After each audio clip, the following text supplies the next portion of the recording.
Hitting those buttons, and we should swing on over to the discords and let people know that we're playing a game. And I know we don't hear anything yet. I think that's because I've clicked off the window. Once I click back on, we should get the beautiful music started back up. A little bit lost. Back on target. This one. And we're trying SKALD today.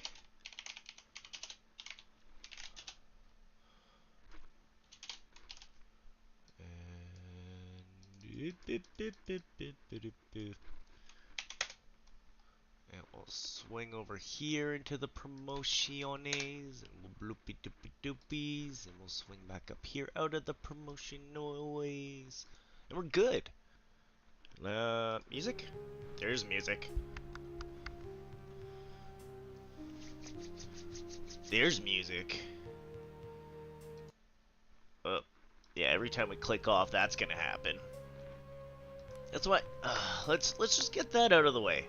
I don't know why it happens every time.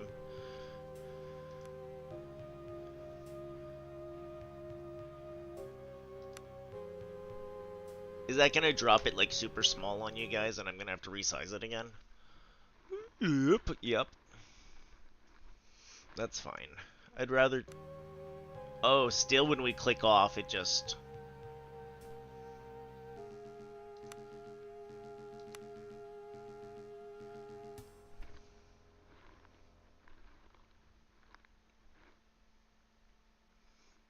Oh, if that's what we get, that's what we get. I don't want to resize it yet.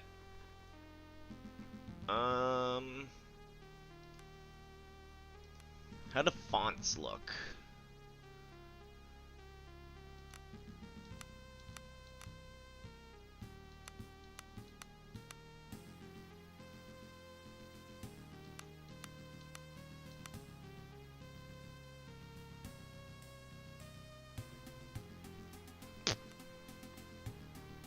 Probably pretty tiny.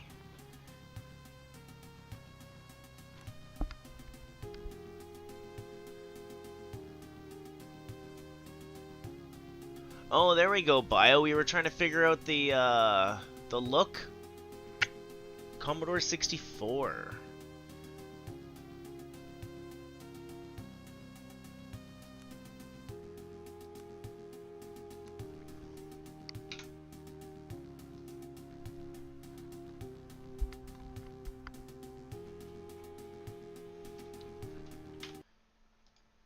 I just need to leave this open for a second. Yeah, okay.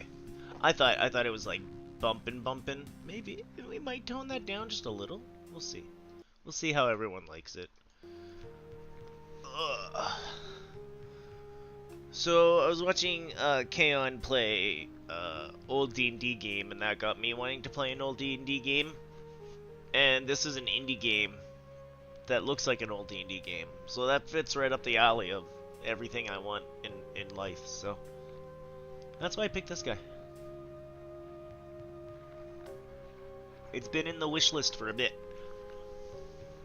Oh.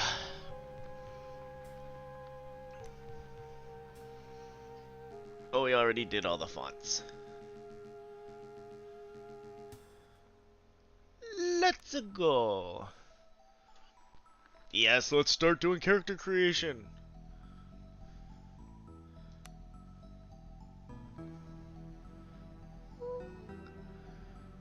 Who are new to this style of role-playing game experience. Combat is forgiving, there should be little need to optimize character builds. Dice rolls are weighted in players' favor. We'll just go normal. We'll just go normal.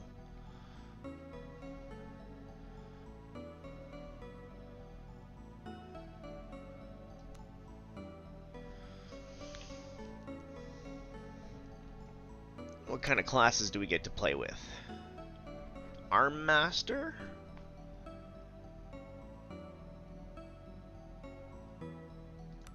Bard? I do like bards in D&Ds. Rogues, decent combat skills with high maneuverability with the use of arcane magic. That one sounds fun right off the bat. Battle Magus. Specializing in destructive spells of fire magic. Unlike other magi, they can also get access to few basic combat related feats that may... Oh, and may wear light armor. Cleric?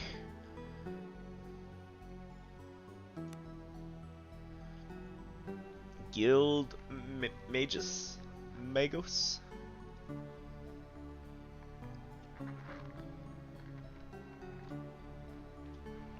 I mean, that's kind of what I want to play as. What else is there? Cleric.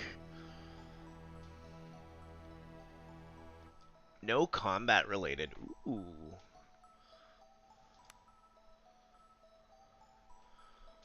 Hospitaller. Cleric who serves as a frontline healer. Well armed and armored. Oh, I want one of these in my party. They can keep me alive. I don't want to be one. Oh, am I making the whole party right now? Cool.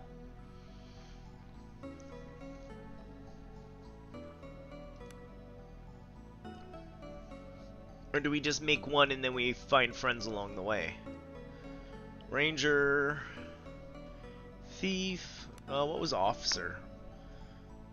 Force multiplier through their tactical skills. Oh. Oh.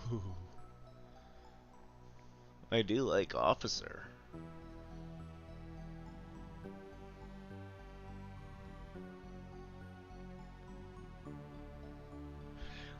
What do we want to do? It's a first playthrough. Maybe we won't go officer quite yet. Officer sounds like a, we're gonna go in smarter.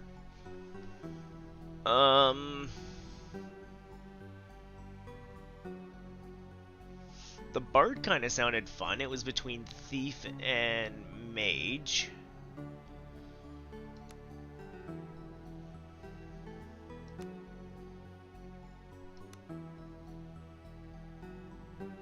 Or we could just be that spell master and part of me thinks that's what we're gonna do. We're just gonna be a spell person and we'll see who else we grab along the way. Unless it lets me make more than one.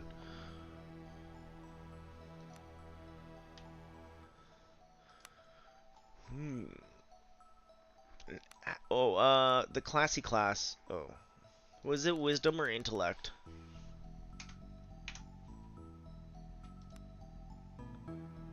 No. Oh, that's a pain. Anyways. You're always ready to dispense holy wisdom.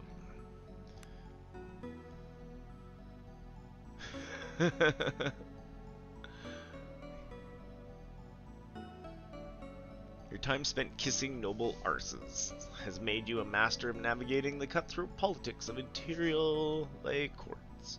Ooh. Criminal, stealth and diplomacy, thievery. Ex-legionnaire, nice. Toughness, hello bio, it is going well. Oh no. Feel better, little one. That's okay, we're just playing SKALD today. It's an indie game. After watching Kaon play Dungeons and Dragons, I wanted to play this. I know you're lurking. They said at the beginning, the graphics, Commodore 64. We were close. We were close. Nomad gets fire damage resistance. Sailor. Sellsword. Snake cultist. Street rat. 2 to initiative. Nice. Might do that anyways. Right? Very close. Thug. Vagabond. Wielding. Yeah, no, we're gonna go Street Rat. +2 initiative on a spellcaster? Yeah, I want to do that.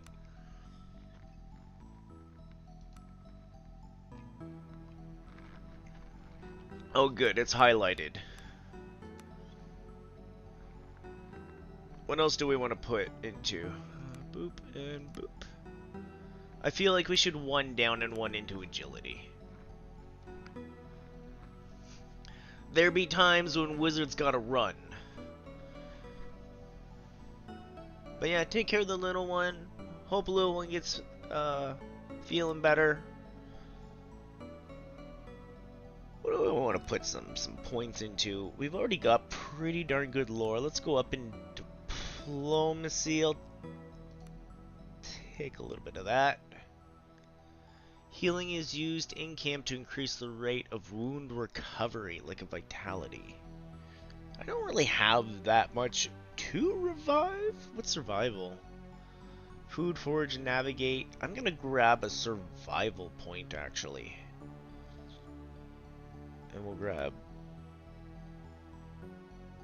There we go. Feats!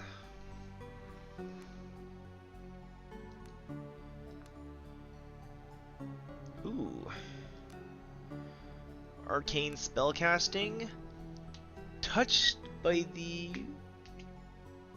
Rectculum. Increase spell aptitude, increase lore, spell burn. Increase spell aptitude sounds like fun.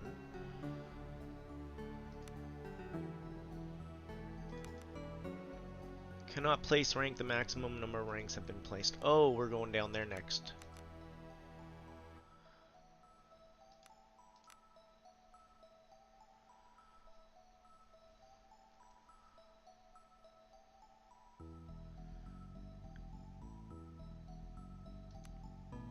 Increase crafting, spell aptitude, increase... Ooh, max cascade. I like how that sounds. Initiate. Oh yeah, we want 1 of each.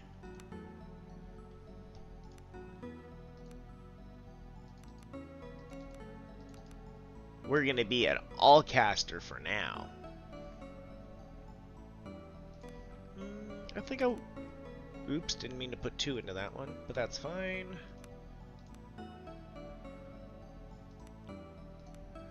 Let's add Aura of Flame, Mark of Lethargy.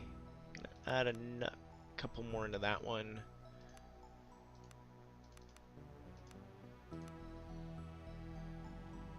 Pick 2 air spells to learn.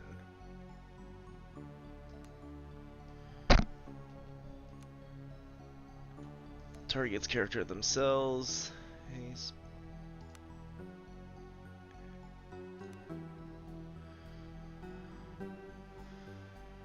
Blurred. Magic Missile. Steel Breath. Ooh, that sounds cool. Do we want both hitty hitties?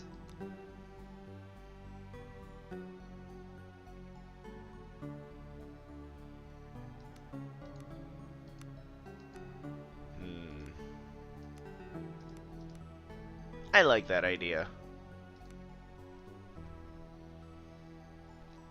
Oh, now we get to pick how he looks.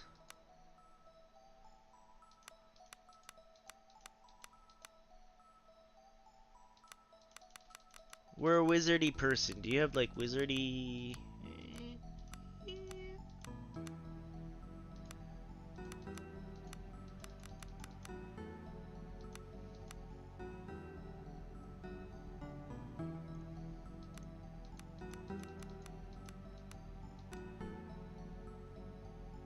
Why is his hair blonde?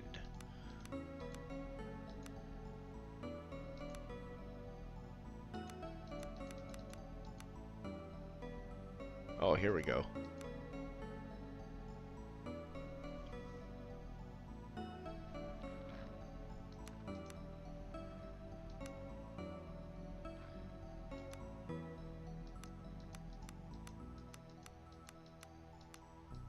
We're gonna make your legs just match everything. We're going in Mr. Purple Wizard.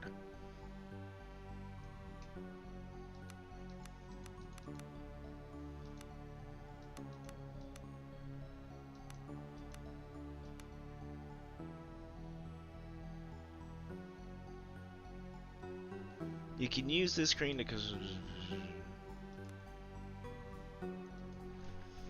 lost. Like, yeah, that's what I thought. We only make the one character. Prologue. On the wine dark, rising seas of the Outer Isles, a lone caravel struggles against the winds and waves towards the accursed island of Idra. The moaning of creaking timbers, the tang of preserved fish. Your eyes slowly adjust to the darkness of the ship's dimly lit hold. I mean, I guess the text is kind of coming through. Suddenly, something strikes the hull, and the ship rocks violently. Your heart begins to pound, and a feeling of unease grows in your stomach.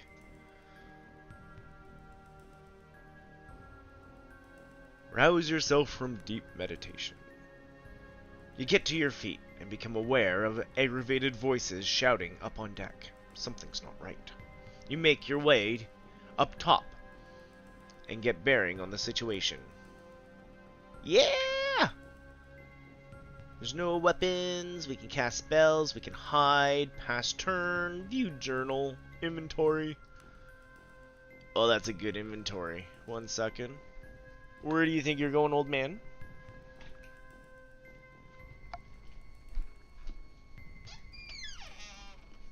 No, you got to do everything. It's nappy nap time.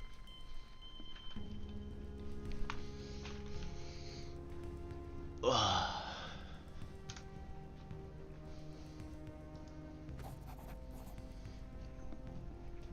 A desk with a maritime navigation map. The map is labeled the Outer Isles. And a course is drawn towards the island named Idra.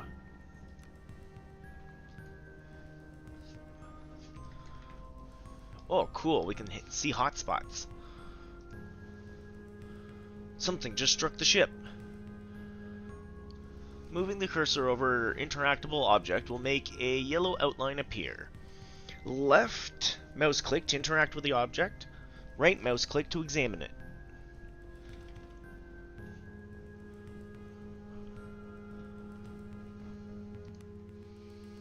Some objects are hidden and won't be highlighted until they are spotted. A mace? We'll just loot.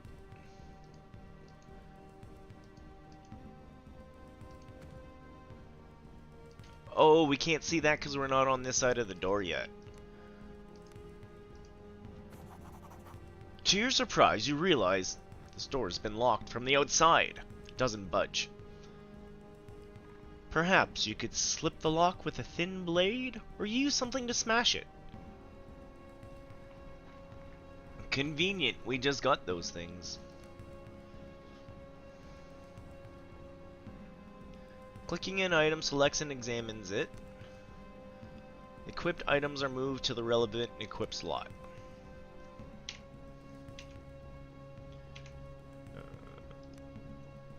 Inventory. Stabby stabby. Hey. Equip.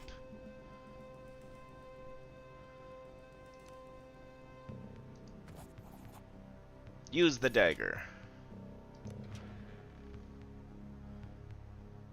You can now clearly make out cries from the deck above.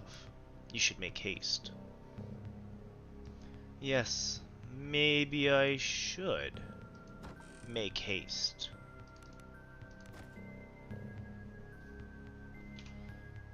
My favorite thing about being a magic user? I don't need most stuff. Can I use bow?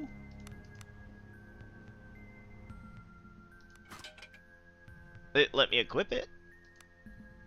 What are you? Pile of gold. You're my gold pile. Hello, Kaon. Welcome in. I'm playing a game called SKALD. After watching you... After watching you play D&D, I've been getting an itch. I actually opened up Baldur's Gate yesterday, and I played that while Tim was doing Outer Wilds.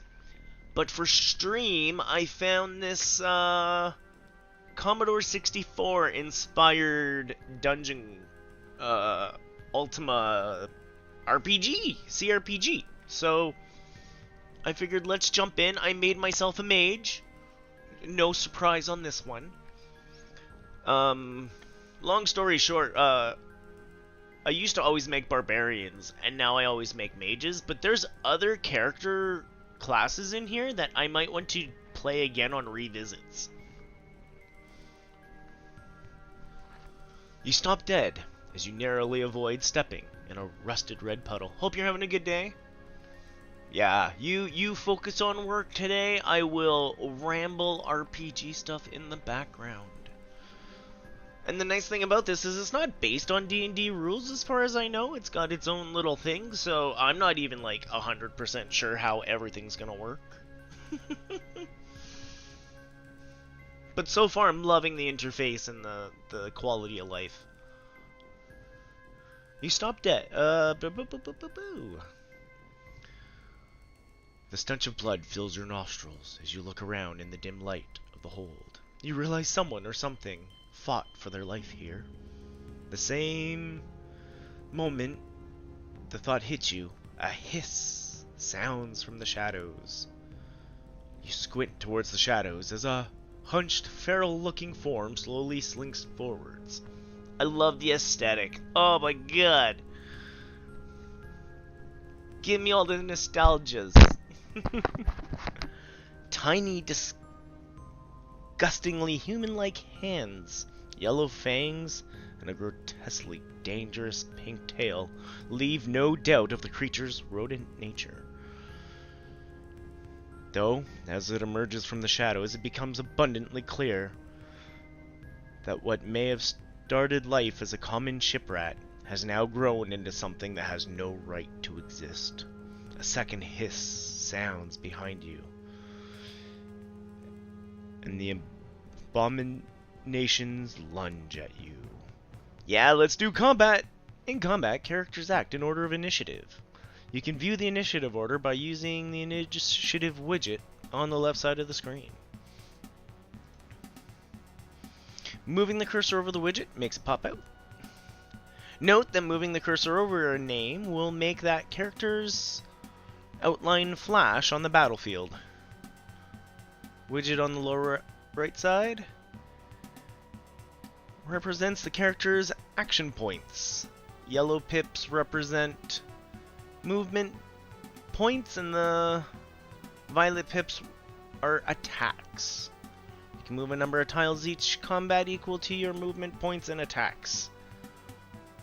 But spending attacks to move means you won't be able to attack that turn. This is a good way of moving extra far. Performing an attack will clear out all remaining movement points. Okay, so we gotta move, then attack. No attacking and then moving. Press shift in combat to bring up a tactical overlay. Beautiful, look at all this quality of life. You can tell these guys played a few CRPGs.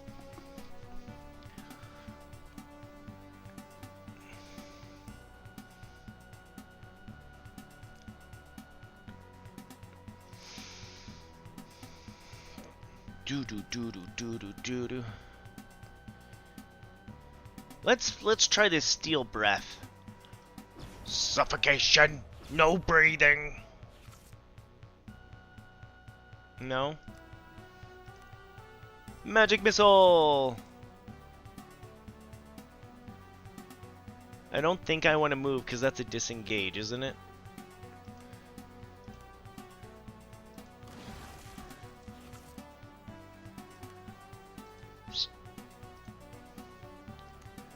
Can I not stab?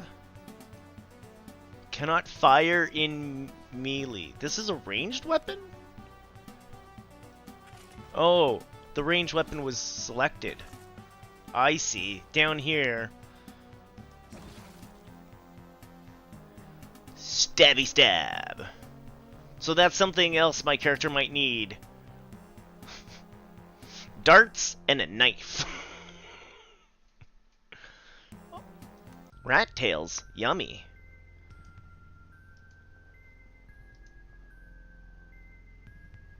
So, what was the button? Yeah, if I hold down right click, look at all these highlightable objects. It's pretty cool. Oh, we can WASD. Ooh.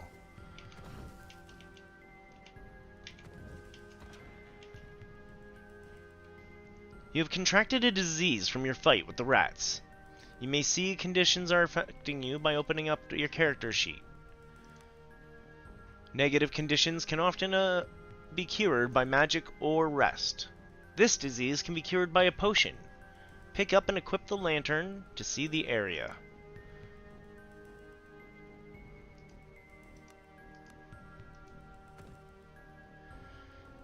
So we go into our inventory.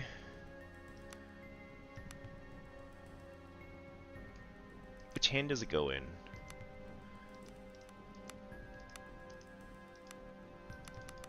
Okay, there we go.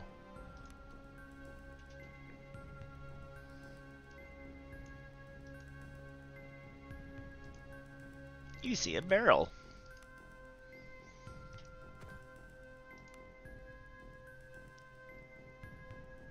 So we go into our inventory. Nope, that was a journal. We find that potion. Okay, so the picture did change to show that I had disease. -1 to agility. We'll use the potion for the thing.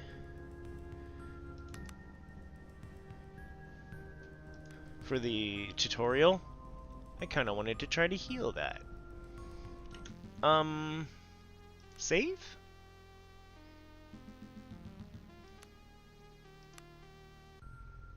Thank you. I wanted to save before I go upstairs. It's an old thing. You emerge onto the ship's lower deck. As your eyes adjust to the darkness, you become aware of a hulking figure standing in the shadows. "Lost Lake, here at last," growls a rough voice.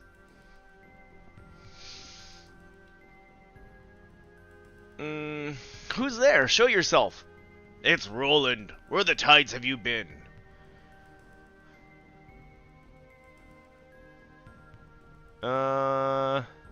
Below decks, planning our landing. Why? "The island is in sight, but the damn gliders refuse to land. They want to turn back. If we turn back, we lose our shot at the girl." Or did they say why? Did they say why? "Only superstitious bilge. They claim they saw something in the water. Either way, our boys are about to show them some very real steel."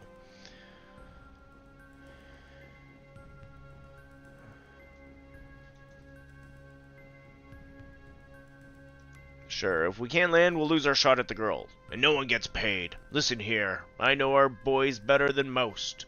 We've hired them to get to Idra and kill. If we don't pay them, things will go bad quickly. But the sailors are bloody terrified. They claim something's hunting us. Let's go for all the good it'll do. Wait, there's a few sailors up ahead. Rattled as a pair of rabbits. Why are we scared of them? Is there a way past them? There are 2 doors ahead. Take the left and we should be able to sneak past them without any trouble. Anything else I should know? Let's just get off this bloody boat. Motioning for you to take the lead, Roland falls behind you. No, falls in behind you. From above, agitated shouts can be heard. You've added a new character to your party. Press Q or click on portraits to change party leader. The current leader's attributes are used for tests outside of combat, such as awareness or stealth. Familiarize yourself with the attributes and abilities of your party members, and have the right character take lead depending on the circumstance. When a new member joins your party, they level up to your current level. Ooh. The level up icon on your party member's portrait shows that the character is ready to be leveled up. Really? That's nice.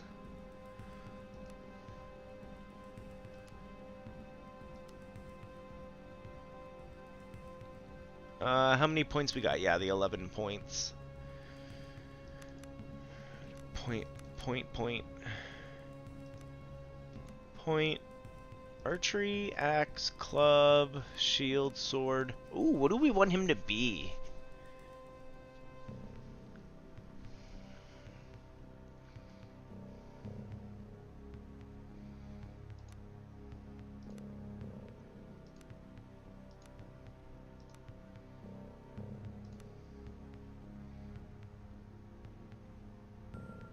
I don't know what we want him to be.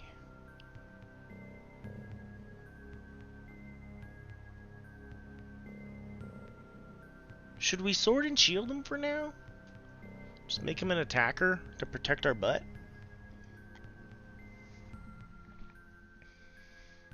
I don't think he's gonna be a paladin with his type of stuff. Yeah, we'll start with the sword and the shield training.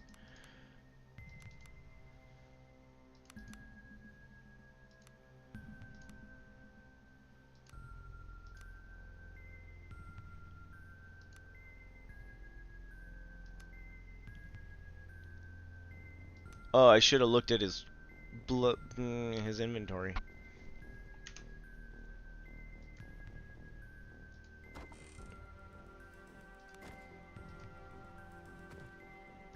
Looty looty.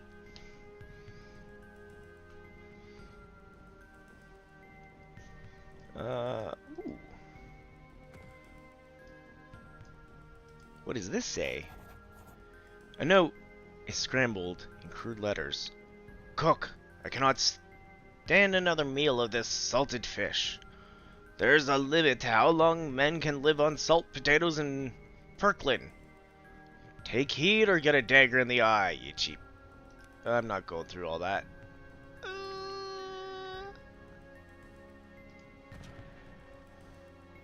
Press the hide button to go into stealth mode. While in stealth, an indicator becomes visible.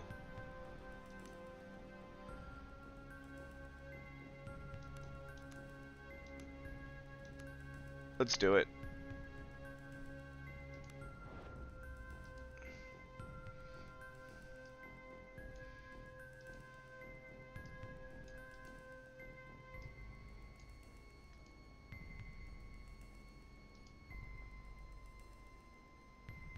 Which door do we want to open?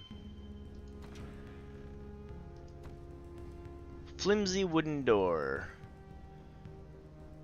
Use force.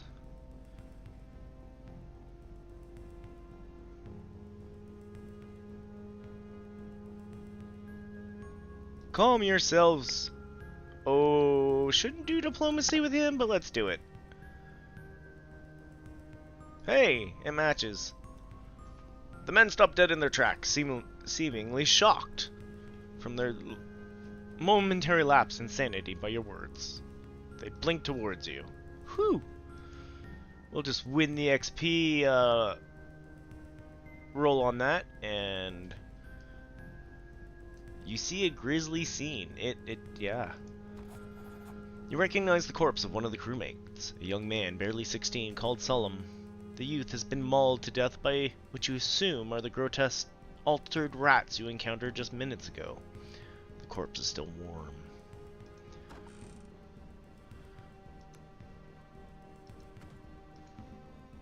I mean, it's not bolted down. I'm taking it at the moment.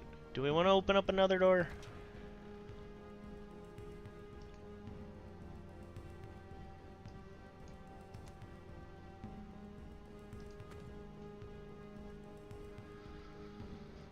Ooh, brandy.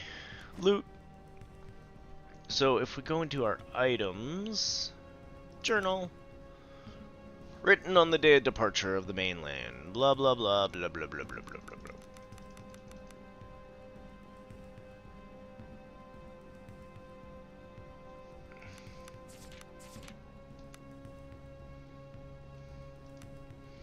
People be going crazy, yo. I'm pretty sure that's what we just narrowed all that down to.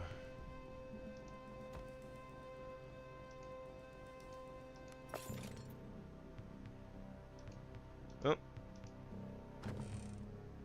Ooh, hey. If we go back to our inventory. No, not the journal. The inventory. We can actually take away the sword. We can equip a Masterworks short sword and a shield, since that is what we have points in. Give them the armor. Oh, wait, which armor's better? Light armor, studded leather.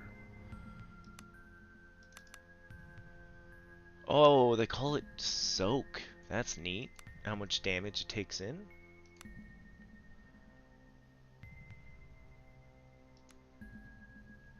It's also nice that it's just divided, like, people inventory versus,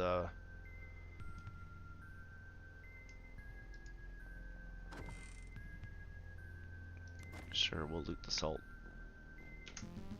And we'll save before we do another floor.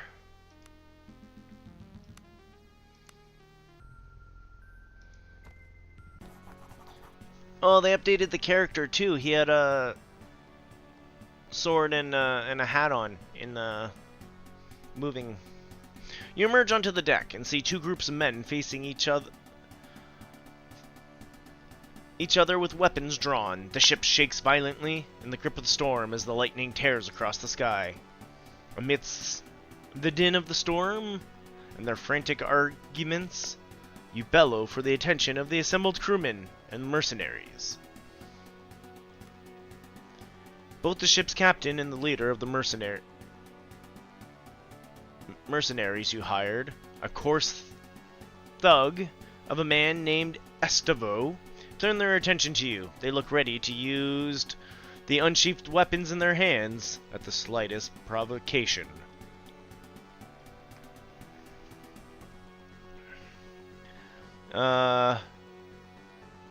Address the ship's captain? You direct your attention to the ship's captain. You know him to be reasonable, but suggestible man. At present, his usually placid eyes are wild with panic or anger. I paid you for passage to shore, did I not? The captain lowers his weapons and speaks earnestly. The coast of Idra is cursed. We'd heard tales and assumed them grog-drenched rumors only. But there's something between us and the shore that will drag us all to a watery grave. What have you seen?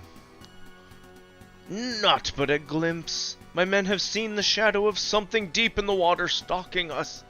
Nothing natural moves like that. Estavo glares murderously at the captain.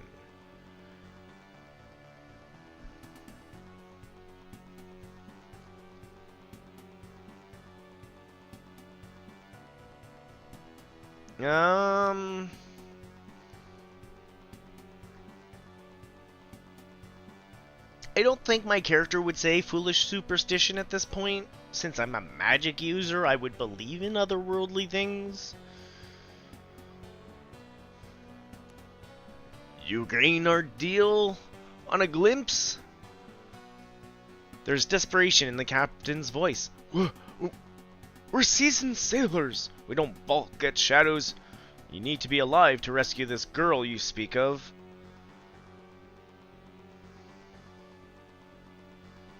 We're out of time. Sail us in or argue the point with Estavo. Estavo turns his steely gaze from you to the captain. Let me spell this out for you, Captain Sea Dog. We contracted to rescue the girl, but if you don't get us to shore, we'll gut you for free. The mercenaries you hire all shift their weight in anticipation of making good on that promise.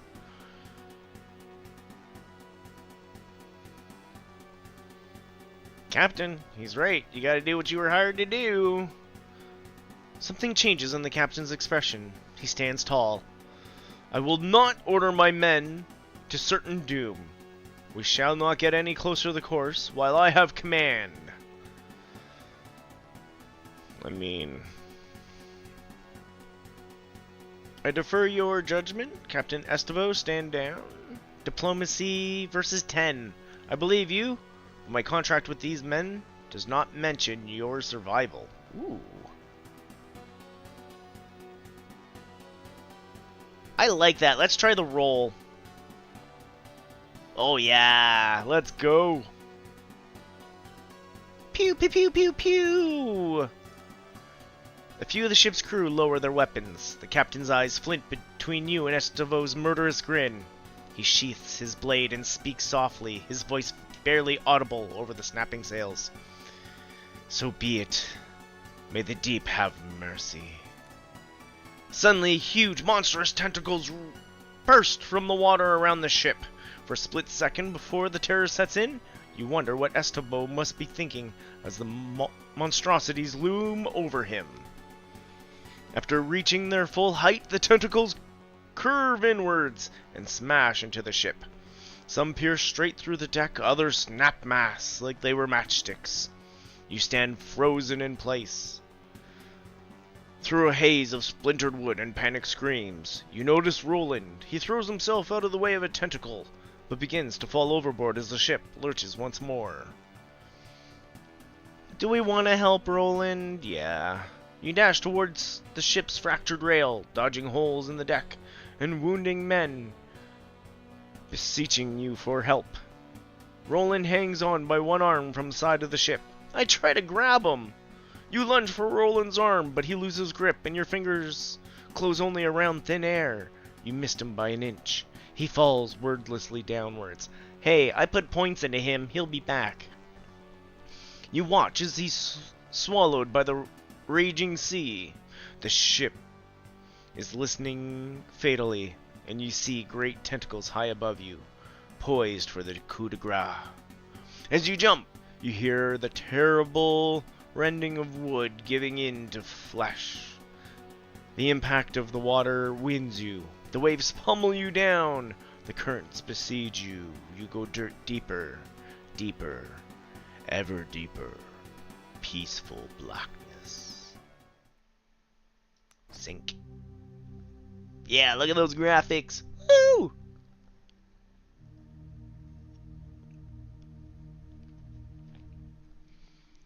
Two weeks earlier.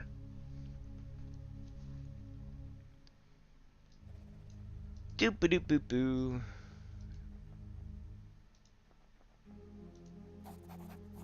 An aging armored man in the livery of House Brian stands and scowls at you. Eyes like coal peer out from a craggy face. Fringed top and bottom with wild white hair. Return his stare? We'll just walk on by. Tell me, boy, what would your father say if he knew you considered yourself better than his old friends? True, though his voice is full of gravel, there's now a glint in his eyes, as though the old coals have begun to warm up. Gideon? Is that you? A single bark of laughter emanates from the dense beard as he embraces you in a crushing bear hug.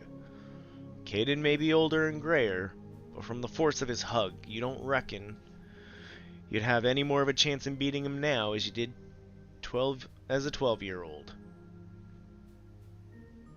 It's good to see some things haven't changed.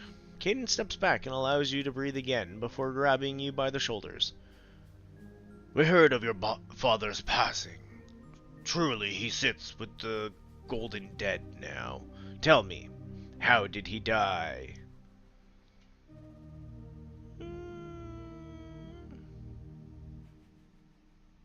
Let's not dwell on old wounds. Master Cato will chew your ear plenty when you see him, Lost Lake. Lyra, the new Master-at-Arms, awaits you by the main entrance. She'll escort you. And don't ask her not to, if you think I have a temper. The joke fails to hide the note of anxiety in the grizzled houseguard's face.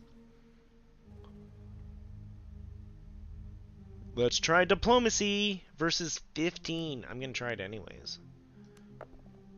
What are you hiding from me, old boar? I won't betray my master's confidence by saying more. Best you see him yourself. The man offers you a smile, but it fails to iron out the concern. The concern creases around his eyes. Very well, I'll look for the Master-at-Arms. If you want to explore for old time's sake, take this lantern. Lord Baron will wait. We don't want you getting lost in the hedge maze again. The man laughs heartily and hands you a small brass lantern. Whatever may come to pass, it did this old warrior a barrel of good to see you again, boy. The old man slaps you on the shoulder in parting, almost knocking you off balance. Then he seems to remember something as he leans in conspiratorially. Damn knees are acting up again. Can't hardly sleep on account of the eggs. Let me tell you, I'd take an arrow in the leg any day. But if you're going to the kitchen later for a bit of grub, a bottle of brandy from the wine cellar would make me a happy man. Caden shifts as if to emphasize his stiff knees. But first, don't keep Lyra waiting any longer. Talk to her first, and I'll be here for later. I want I to be inventory. It's 6. Alright. Some Lyra person. Oh, puppy dog. You pet the dog.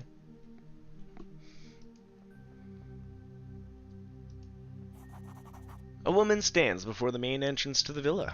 Her posture speaks of graceful, coiled power, that of a dueling ace. No doubt, she's the new Master-at-Arms for the House Berlin. As you approach, she offers a quick, neat bow, just low enough to be respectful. Greetings, Lost Lake. Master Cato welcomes you back to the House of Bran. The Master is eager to meet with you, and is ready at your leisure. However, if you wish to refresh yourself first, he suggests you visit the kitchen for some food, and then perhaps walk the ground and gardens. Why have I been summoned? That's for the Master himself to answer, and he'll do soon enough. For now, though, please get some food and look around. I'm sure old Caden would be happy to see you if you've not talked to him already. Very well. Excellent. Though I'm sure you still know your way around the grounds. The kitchen's in the building to the east, and the garden hedge maze is to the west. Everyone keeps talking about this hedge maze. Come back and check in once you've stretched your legs. Well, let's go get food before we get lost in a hedge maze.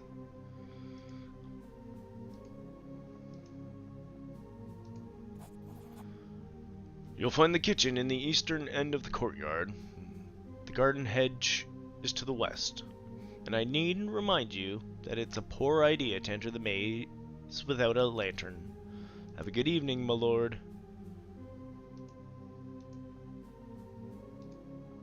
Later, emptier and gloomier than you remember. Of course, old Magda's no longer where she used to be, sitting by the oval, kind, red face, and tending a shank of lamb. You remember the matron... Oh man, these guys and their vocabulary. You remember the matronly woman as she sat humming to herself, pouring fat over the roasting meat. Come, child, come here, will you? Magda was always a beacon of kindness in a childhood where such qualities were few and far between. Magda clasps you gently with her tubby hand. Have you eaten yet? Before you can answer, she produces a small bundle of treats from her apron and hands it to you. As the son to the master of arms for the great house of Baron, you do not go wanting? Magda looks at you with kind eyes as you pick at the bundle. He's here again, down in the cellar. He's not so good, my child, sleeping now, but it'd be best if you got him to bed before his men see him like this again. The knot in your stomach is as real now as when you were 12. I'll go get him. Don't worry, he won't make a fuss. He just needs time. You know, Lost Lake. Deep wounds take a long while to heal. The old woman turns back to her meat and resumes meandering humming. The sound of a man clearing his throat snaps you back out of reminiscing. May I help you, my lord? The man in a chef's outfit offers in a hoarse voice. Cannot talk today.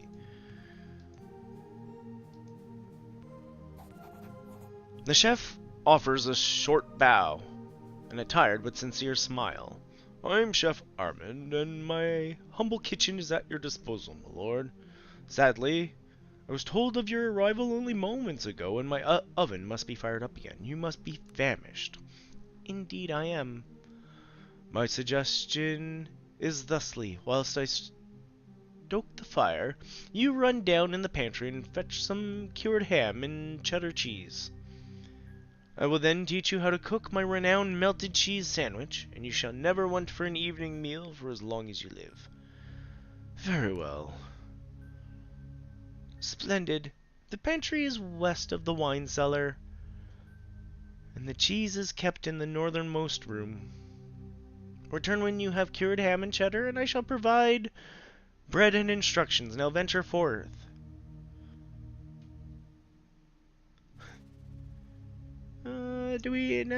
No, we're just gonna leave. We're just gonna wander. What's down here?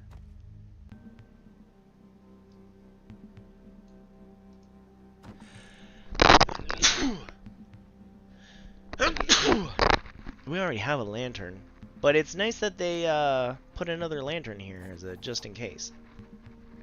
Empty bottles litter the floor of this room. You chuckle to yourself as you imagine the kitchen staff in their wine tasting sessions, no doubt. Much revelry has taken place here. Then a cool gust of air from a passage of the north, the wine cellar, lies that way, and you can almost hear faint sobbing. Ghosts, no doubt.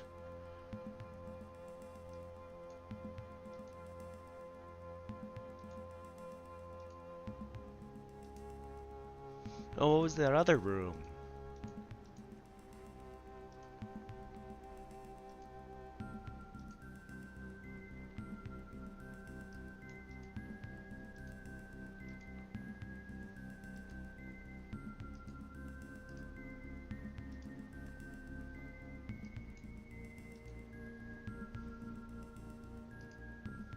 Hey, cured hams. They're not steamed hams, they're cured. They're not diseased. Ooh, cheddar.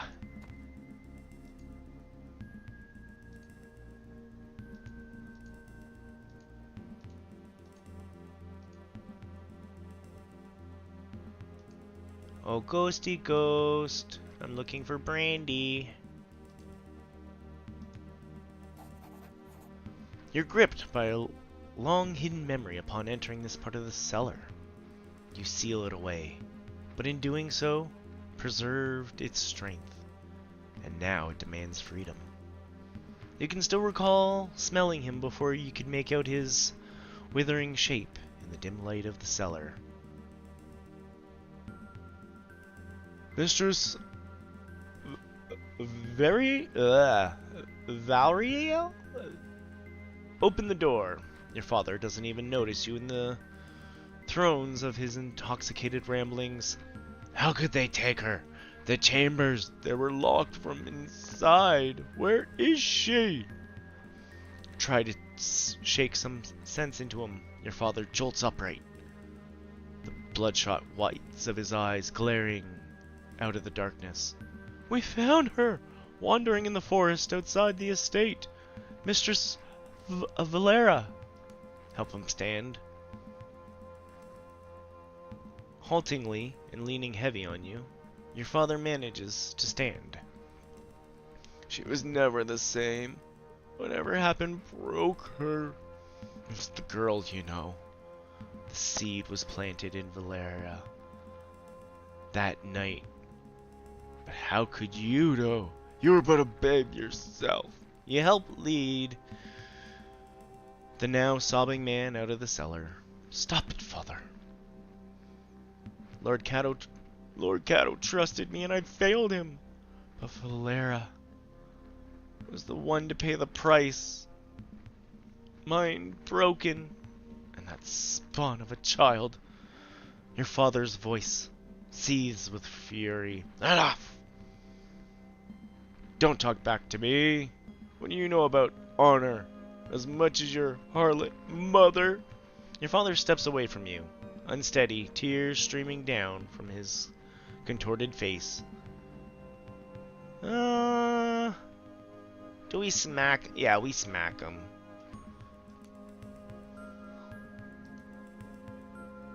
What's this? Is this the brandy? Yeah, let's grab the brandy.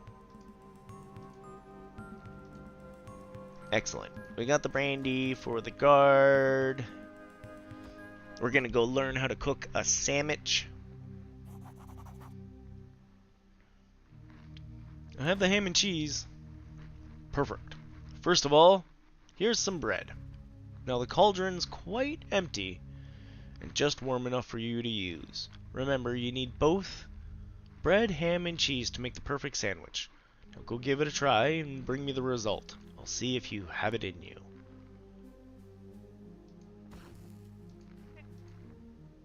I put out the fire.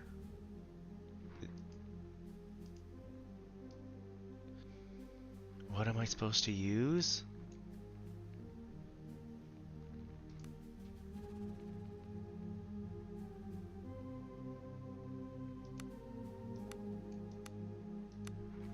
Where am I supposed to put all this is my big question.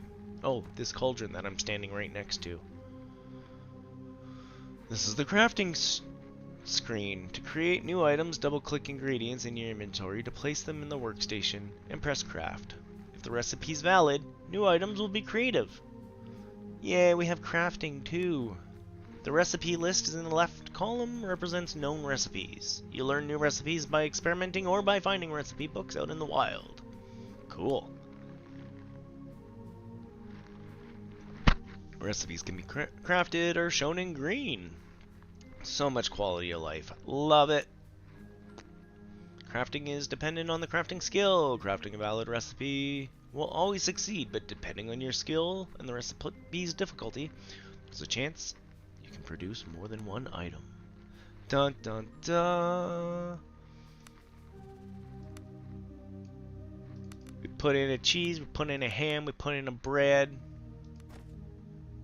Craft it.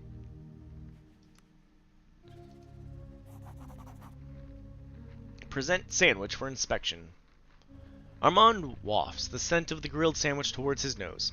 Ah, the crust of the bread, the softness of the cheese, the savoriness of the ham. Perfection! You shall indeed never again go hungry in the night. Okay, thanks. At least I got the brandy. Where's my brandy buddy?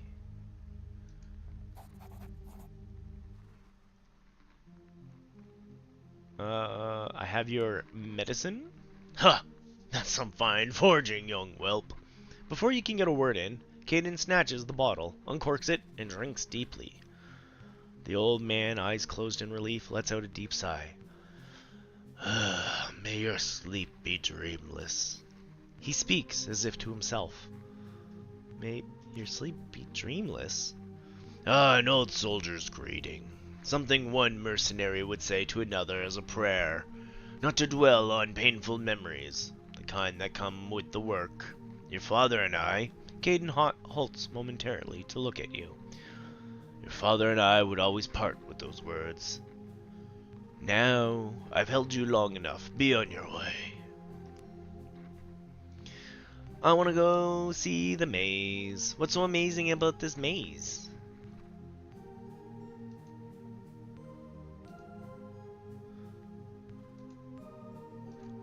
Don't tell me you have an audience.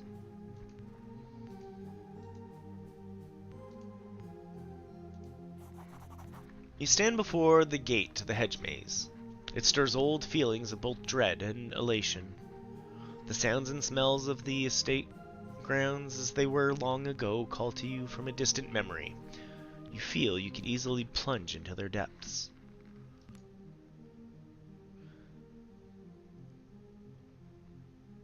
Which daydream is it this time? Are you valiantly defending me from rebels again? Embla throws a pine cone at you, snapping you from your reverie. She's 10 years old and you're a year her senior. Let's play hide and seek in the maze. I'll hide. You faintly hear someone yell her name from the distance. You better run, Star Child. Only my mother ever calls me that, Embla says, frowning. Where did you hear it from? Before you can reply, she flings another pine cone at you and darts off into the maze. Give chase. You hear a man's voice yell Embla's name again, much closer now. Either way, she's lost to you in the winding passages of the Hezmage. Your memory tugs at you, urging you to the center of the maze. Let's go left.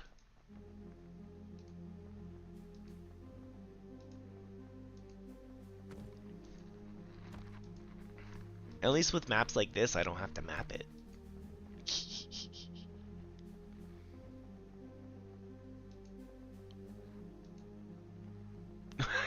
He's pretty good at just going where I need him to go by clicking.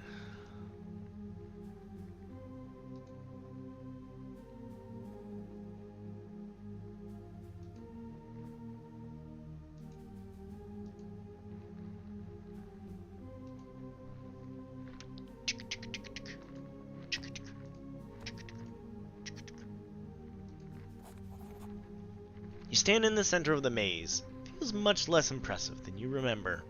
The ornamental pond was once an ocean, the rock at its heart, a windswept island. You found me, daydreamer. You remember the tone of her voice, and can almost see the impish 10-year-old girl wandering through the pond. Why do you always come here? I like the water, it's so clean. Embla shoots you a mischievous look. You notice the faintest tang of ozone.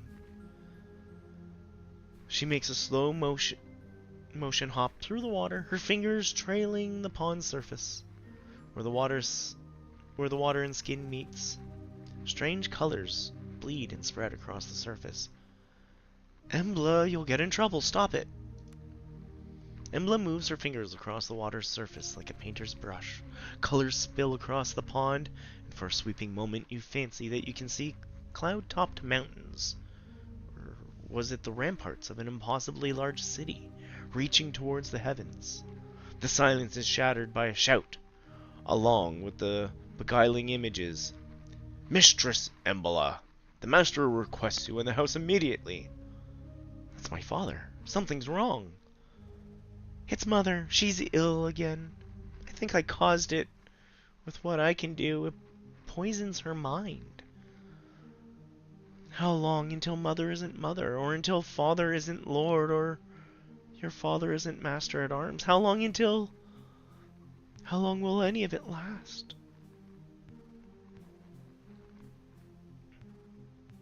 Why are you talking like this? Do you ever feel like everything's a lie? Like there's a veil that covers everything? But in some parts it's thin enough to see through? Embla stares.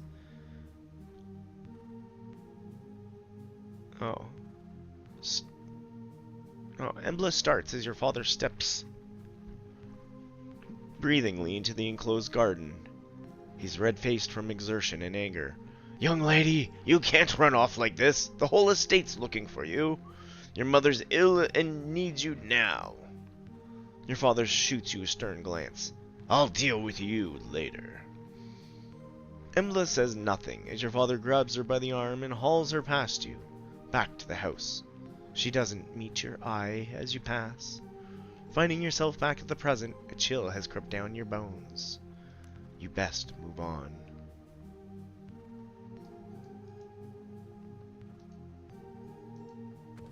Yay! I say, I'm quite lost. I'm quite lost. Nice to meet you. Ooh.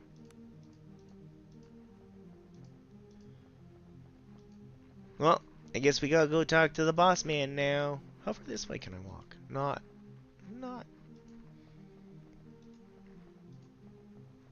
It's smart to block me from places. I just gotta say.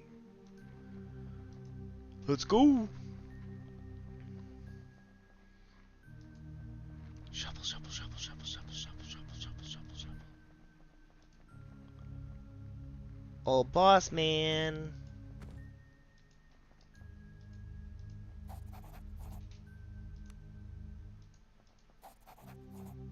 Let's go see Kato. Very well, if it pleases you, the master is in his office, just ahead. And note, once you meet the master, things may move quickly and you will not have another chance to walk the grounds. Yeah, I remember the way. I suppose you do, but I'll escort you nonetheless. Oh, she's actually in the party. Boop, boop, boop. The opulence is faded. The shadows longer. Clearly much has changed since the last time you were here.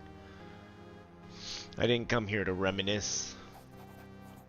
Flanking the doorway are two marbled statues. The craftsmanship is stunning. But the sight of the two women depicted fills you with sadness.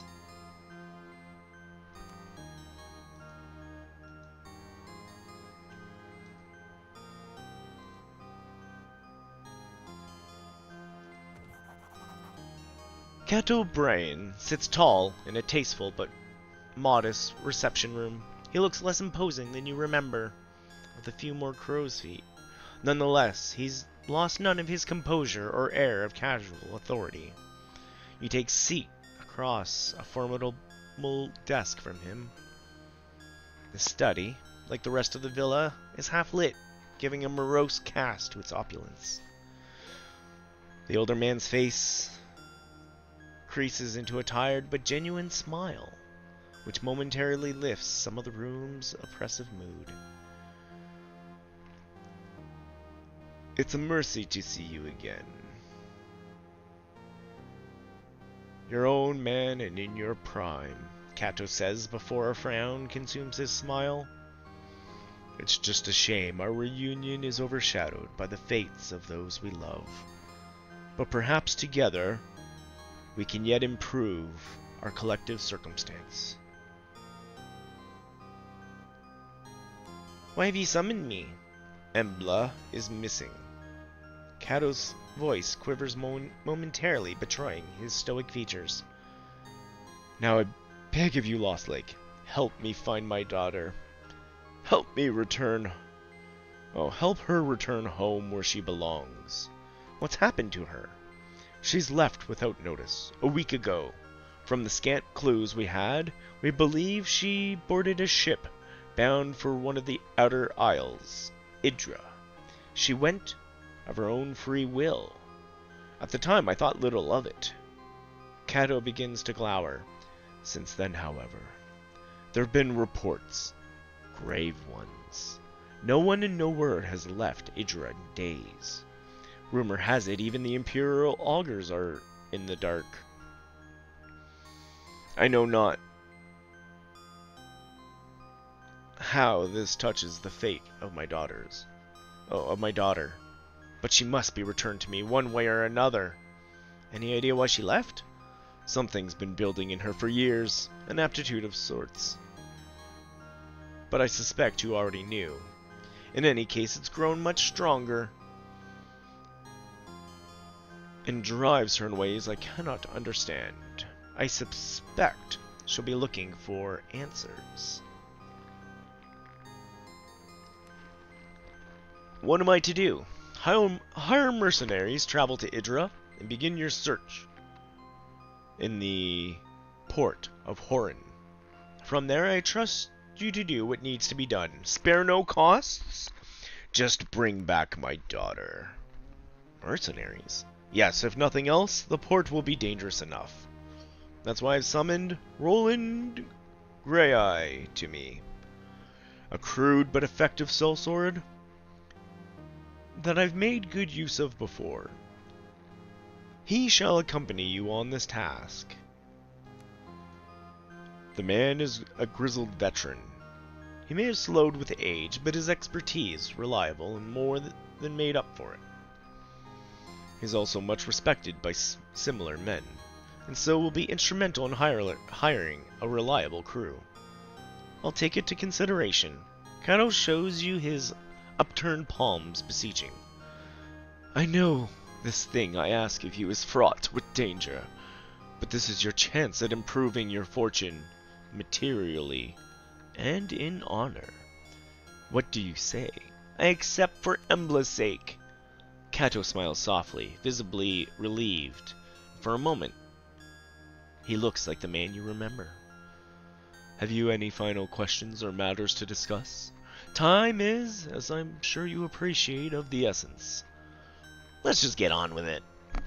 Kato stands, with poorly concealed effort. And, Lost Lake, you stand and meet his gaze. Return her to me. There's no other outcome of this affair.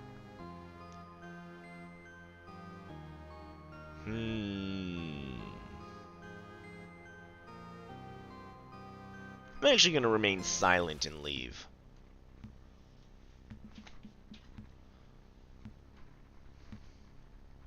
Hey, we're in the water. We're back. We do not look good. Slowly, you drag yourself from the cold water onto the relative safety of solid rock. You try and fail to stagger forwards as exhaustion washes over you in a great black wave. Oblivion takes you before you hit the rocky ground. You're awoken by the cacophonous cries of gulls circling you. Your body's a mass of pain and exhaustion, covered in 1,000 cuts and scrapes. The large white birds gather around you, eager anticipation. What a magnificent feast your bloated corpse would make. Not today! Minutes, perhaps hours pass as you lay, unmoving, trying desperately to will some warmth back into your body. Finally, you manage to force your eyes open. By some miracle, you're not only alive, but you found yourself on the shores of the cursed island Idra. Strewn about you is the wreckage of the Zephyr. You see no other survivors. Lest you find equipment and companions soon, you may have cheated death in vain. Your character is critically injured. This means you have taken enough damage to reduce both your vitality and wounds. The green bar under your character's portrait is a vitality store of your wounds, and as long as you have vitality left, you won't take serious wound damage. Vitality is easily lost and easily regained. Potions and healing magic restore vitality even during combat. The second purple bar represents your wounds. Losing wounds is much more serious than losing vitality. Reaching 0 wounds means your character falls unconscious. Wounds can only be recovered by resting or leveling up. Try to avoid taking wound damage at all costs. Whenever you take wound damage, you gain an injury condition as indicated by the icon on your portrait. Injuries confer serious penalties to your character and can only be removed by resting. A party full of injured party members has its combat effectiveness severely reduced. Making camp and resting is the surest way to restore an injured character. Note that resting is not possible in every location, so plan accordingly. You can also rest at inns when you find them.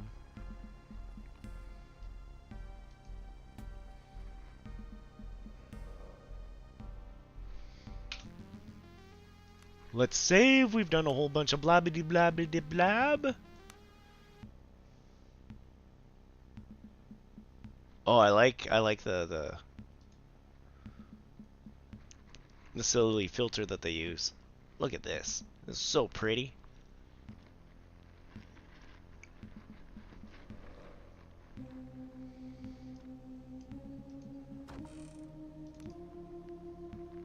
Are we back to having nothing? Yep.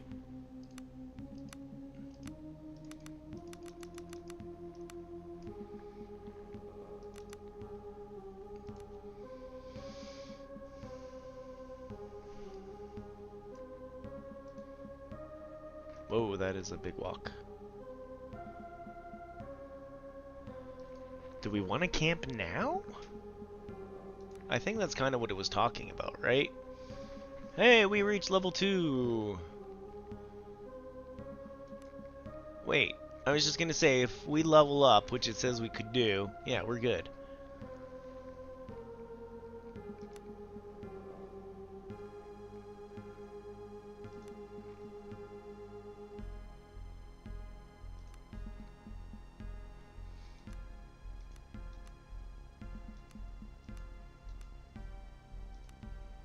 Okay, we'll go get that one next time.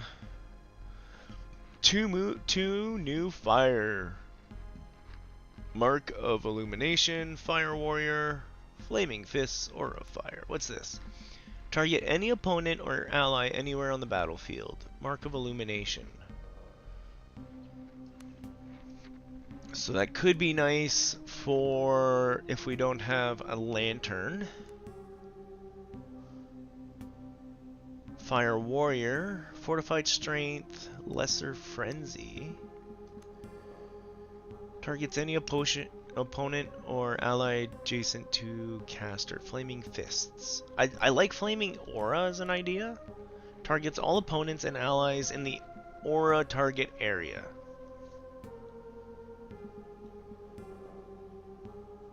So I do like that one. I don't have any utility spells yet. That's where Illumination might be nice. Knowing my luck, I grab Illumination though, and we get a lantern in like 2 seconds.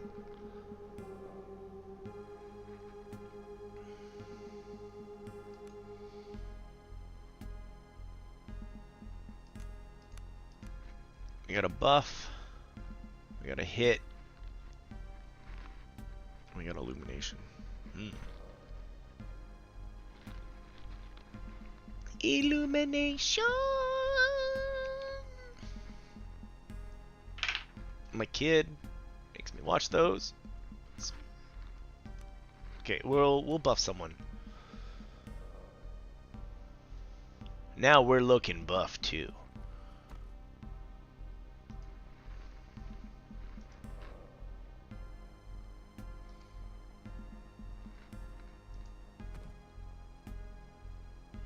A drinking horn? Loot all.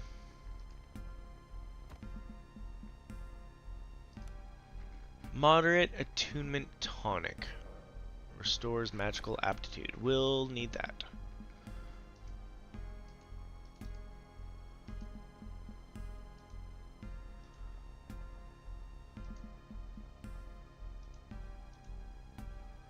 Okay, where are we supposed to go now?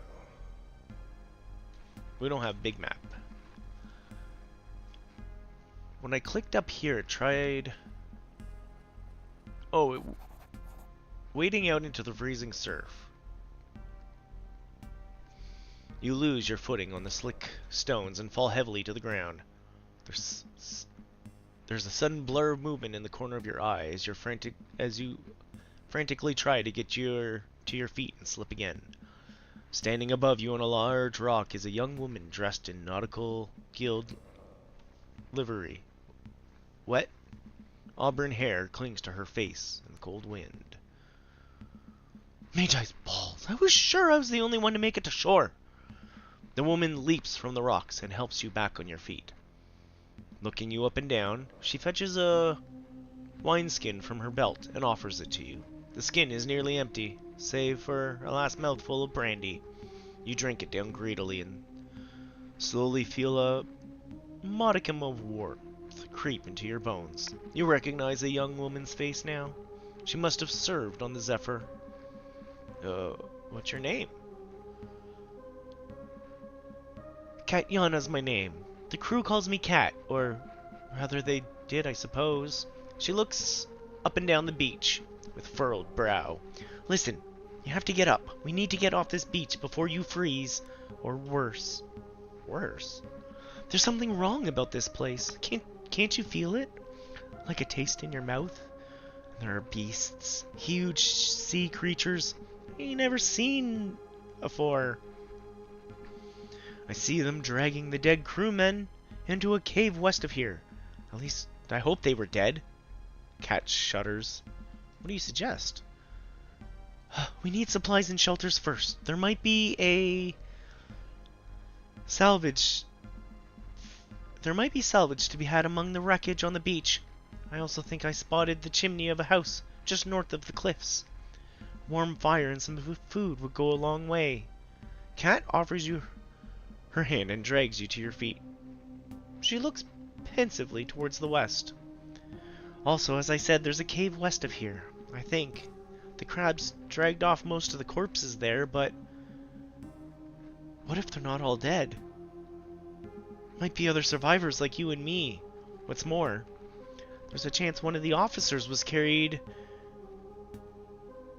the seal when the boat sank. If we can find it, the Nautical Guild would give anything to have it returned to them. Seal? The captain's seal. It's a medallion of sorts that's carried on every guild vessel. It's not just for show either.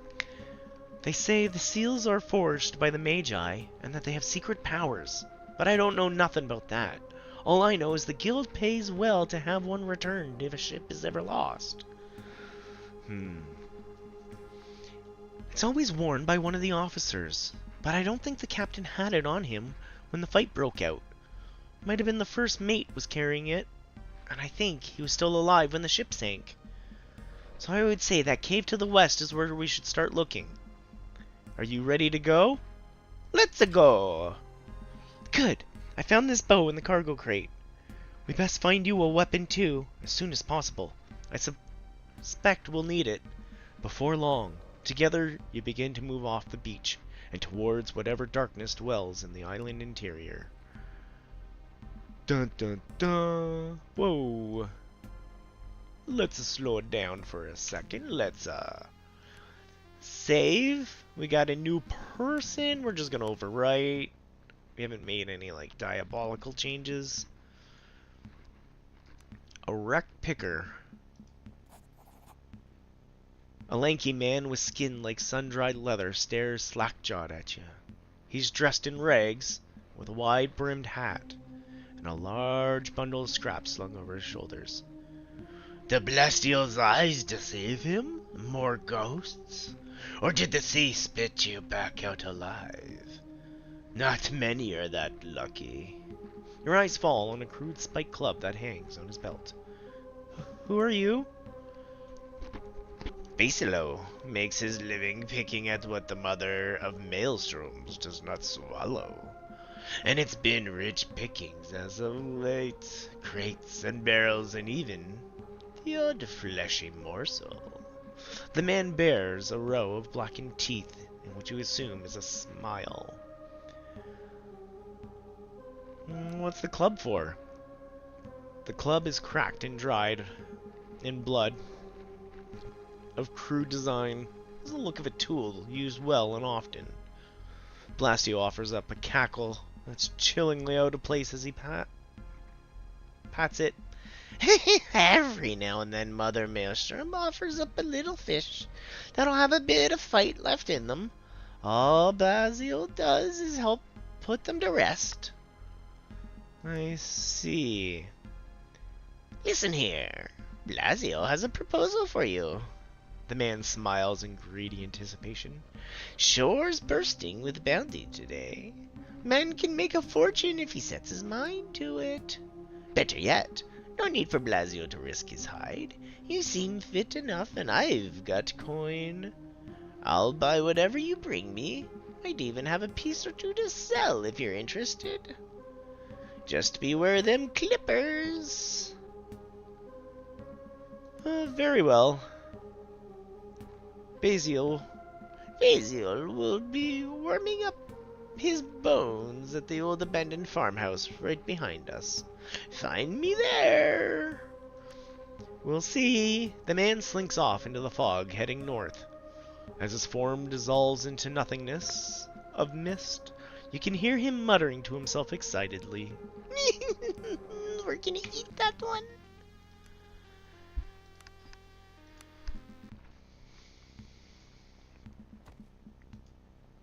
Now we cut down. Yeah, that's what I was wondering. If there was more here. Look at this. Crude dagger, like club, and some gold. Okay, there's no more walking down the shore. I just wanted to be sure that we did all that. We're gonna do a quick save over that save I just did because I picked up the dagger. Actually, no, we won't. I'm gonna equip it first, then we're gonna save. Equip the pointy stick. Ooh, what's that? A poor arrow.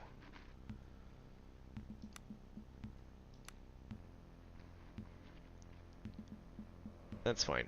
We got our pointy thing. She needs a level up.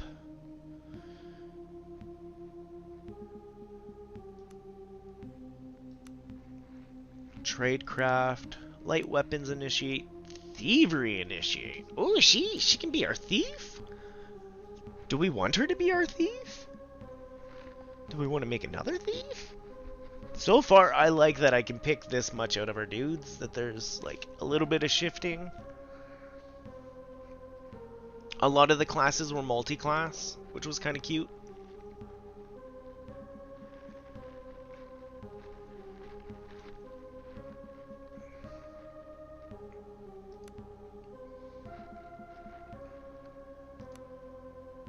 Okay, we'll do 1 in light weapons, 1 in thief, 3 into you,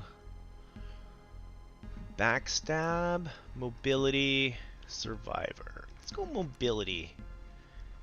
We got 4 left. We'll do a lightweight, we'll do a thief expert. Let's just make her balanced.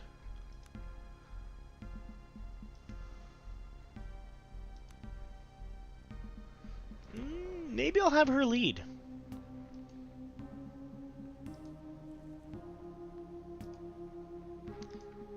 So there was a cave to the west with bad stuff.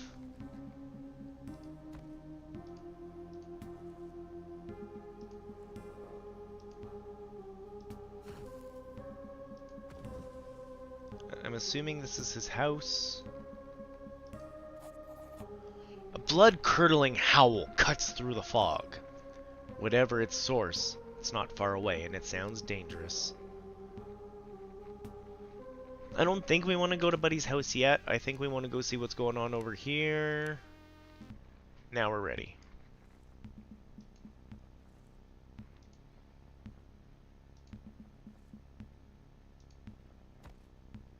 You can climb down this wall. No.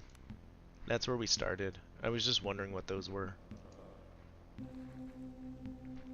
Ooh. Death or glory. Deploy your party.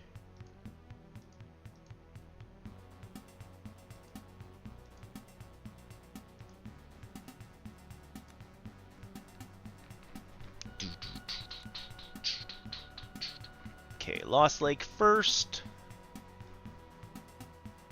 I don't actually want to get too close to anything, but if we start...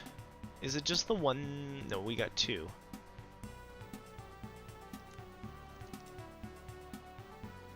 Oh, they gotta be beside me. Okay, well, we'll move here. We'll cast Aura Fire. Oh no, that's not how that's supposed to work. We're gonna go back. second because I cast a bad spell.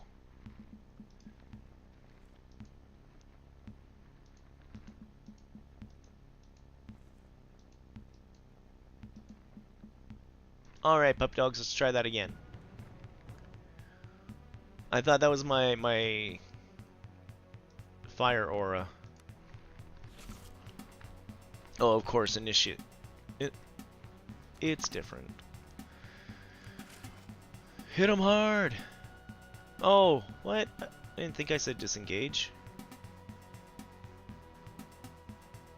I thought I said hit. No. We're reloading. I have no idea what's going on.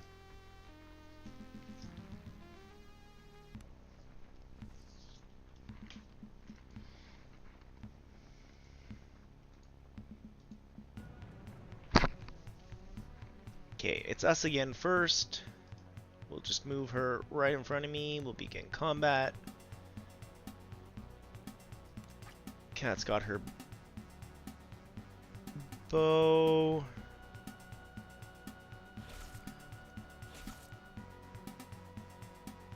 Oh, okay.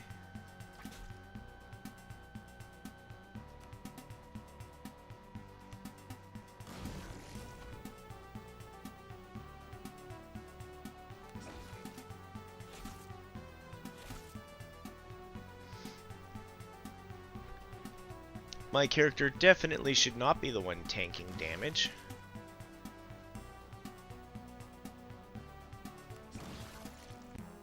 But we did it anyways.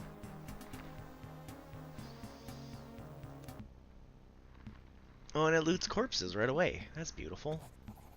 A body lies broken upon the ground. Though it's been gnawed at by hounds, it seems clear that this person fell or jumped from the cliffs above. Loot the corpse. It's just dead body. I can't just loot the corpse. Apparently we're stealing food. Oh, I never looked that way. Oh, is that the way to the stinkiness? Okay, let's go back. Shuffle, shuffle, shuffle, shuffle, shuffle, shuffle, shuffle. I should probably camp before we do anything horribly wrong.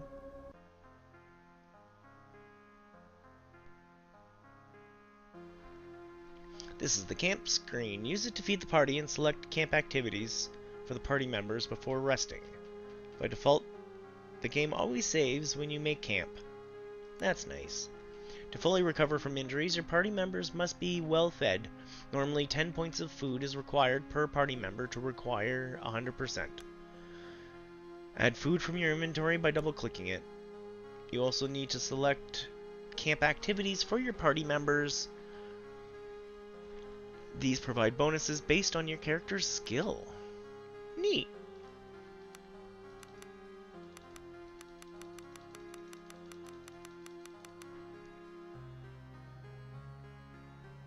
Okay, maybe we don't want to rest.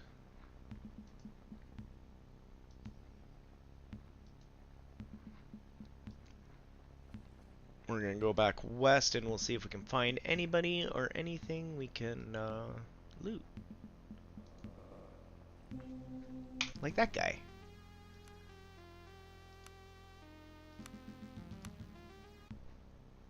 I'm hurt, but I'm going for it.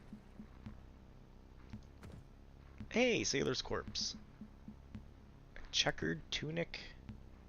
I don't think we need the light club, but I'll take it. Ooh, those are big bones. What was that? I keep trying to press I to bring up the inventory. Ration. Oh, it's 10 food all on its own. Nice.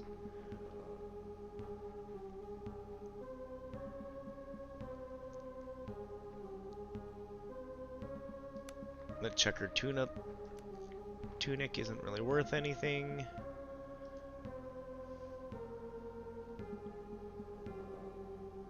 So if we click on her,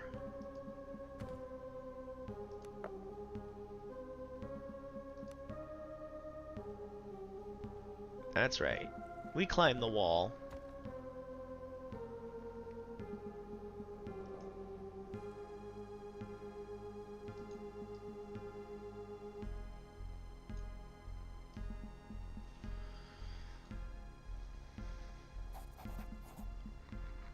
The stench of rotting flesh fills your nostrils. Ahead of you, grotesquely misshapen crustacean horrors feast greedily on the corpses of the dead crew of the Zephyr. Blasted horrors! Cat spits through gritted teeth. What manner of force has spawned these creatures? You stinky bums.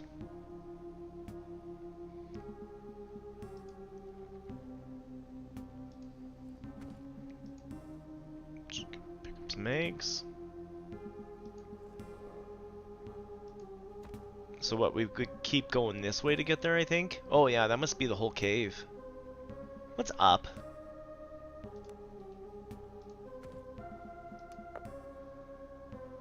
She got good at athletics. I'm not too worried about her getting up here.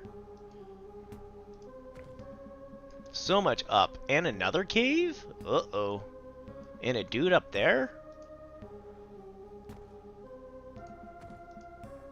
For some reason, I feel like we should have gone to the first cave bit. I got 3 options, and 3 options of badness as far as I can tell. We got a cave entrance, we have a cliff up, and we got a dude.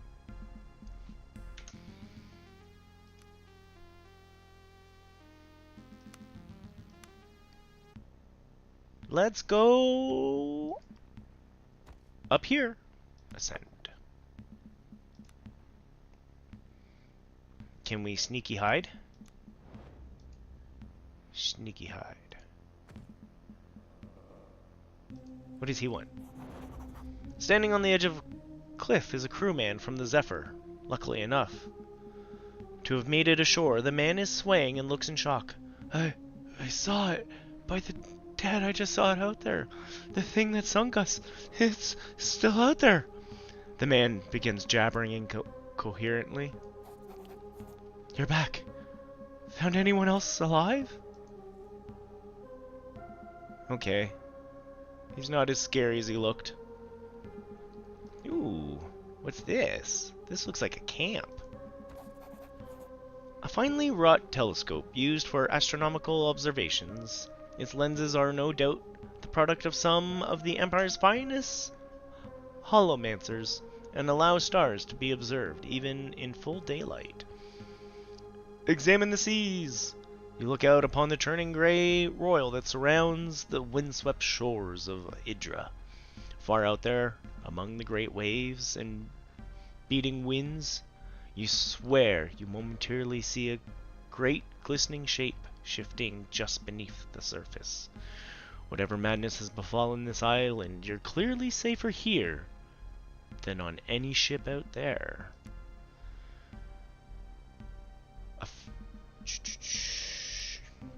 You point the telescope skywards, and after a few moments of searching, you find a gap where the stormy skies have parted just enough to allow you to examine the stars in their firmament. What's my lord tell me? Let's go! Though you realize your knowledge of astronomy is quite lacking, you're nonetheless left with a feeling of wrongness that you can't quite unexplain. We're not smart enough to use it. We found rope. Gold. The astronomer's journal. Hey, Brandy. Oh, clicking on the sleep sack makes us sleep.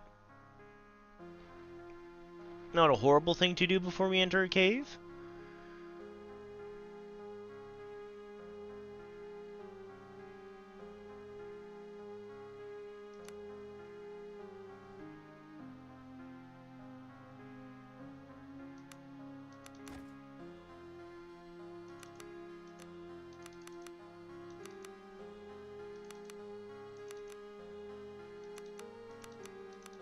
Let's just eat a bunch of things. No brandy for you. Oh, I didn't mean to use the rations. Actually, yeah, let's just use rations. That 2 rations, we've got 4 on us. We don't even really need to rest, let's be honest. I'm the only one who's like Sully hurt. We'll save here. And I'll actually overwrite it. Hello, Twisted Rune. Welcome in. I am loving it so far. We are still, like, right at the beginning. Ooh, egg. We're about to enter a scary crab cave.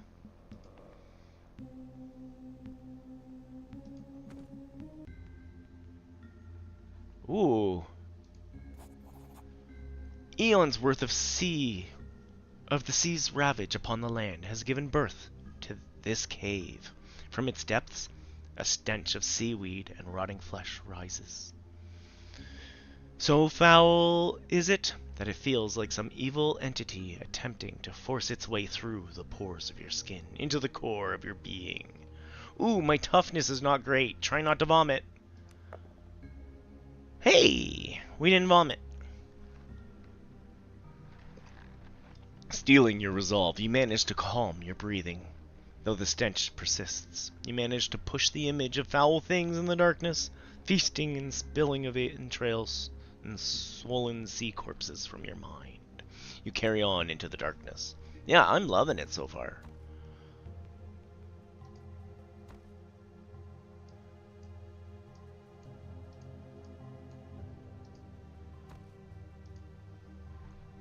Alright, I was watching K on there play some... Ooh. Yeah, this is going to be the death right here. Bats! Actually, this is going to be really funny. Oh, it's Cat first, K. We'll put her there. Nice! Yeah, no, I am just beginning it today. I was watching some people play some old D&D games, and I got an itch. Nice, crit. Oh, they panic. That's awesome, Twisted Room. How long have you put into it?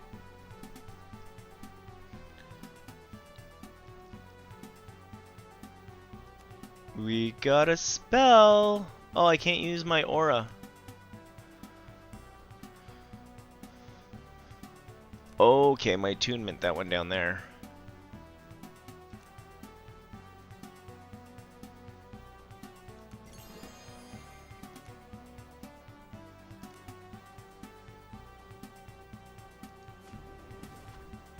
Oh, it's just beside me at that time. Okay. Whoops. I learn a lot of lessons the hard way.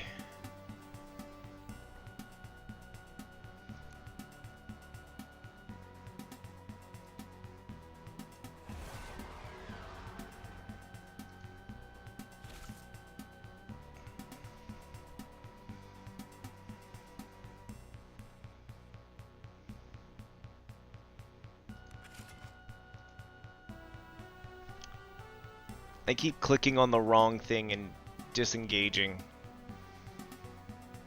I almost need a grid set up in my face.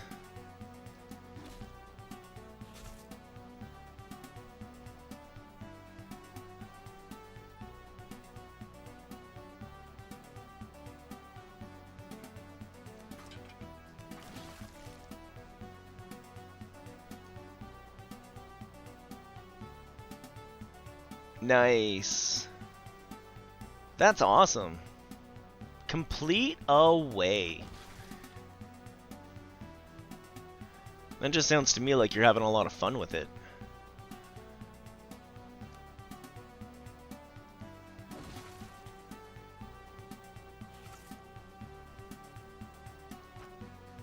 Oh, you missed.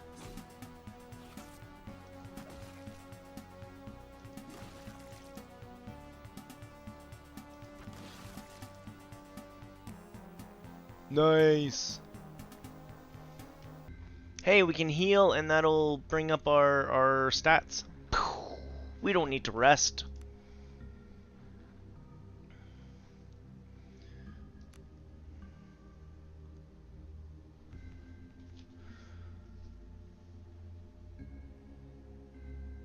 Oh, really? I'll admit I put it on normal. Part of it's also for like stream pace, right? So far, I'm liking it enough that we're gonna... Wait, this is me? Yeah.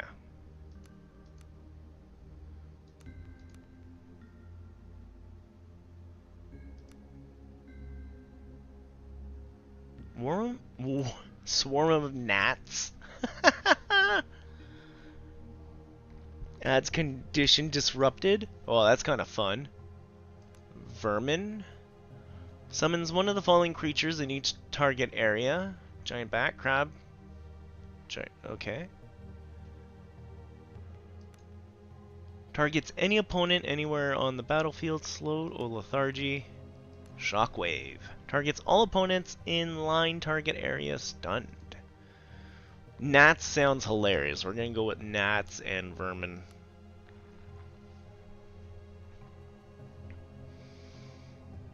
Oh, that sounds really cool.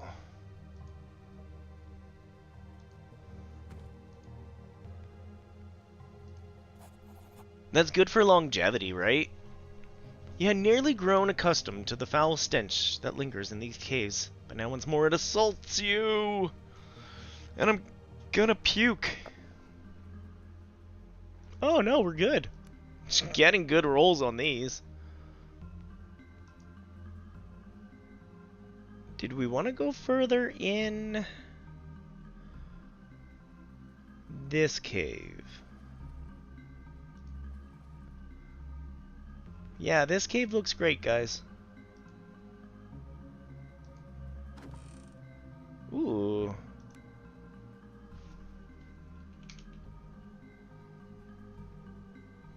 What was that? Traveler's Gloves of Athletics. Where's she at?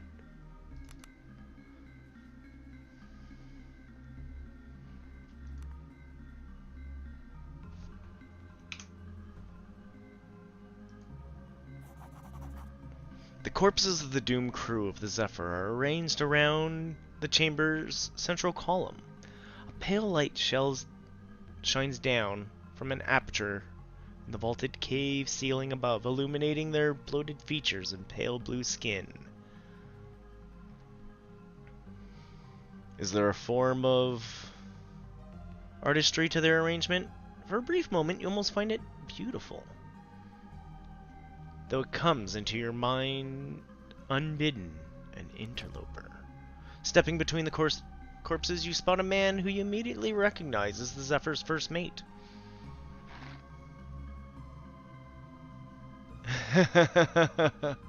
Yeah, I definitely went with Mage on this one.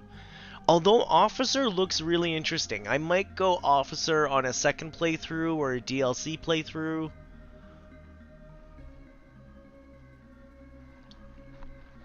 That Officer class looked really interesting. Around his neck, a sturdy chain glimmers, and you carefully fish out a strange octagonal amulet, richly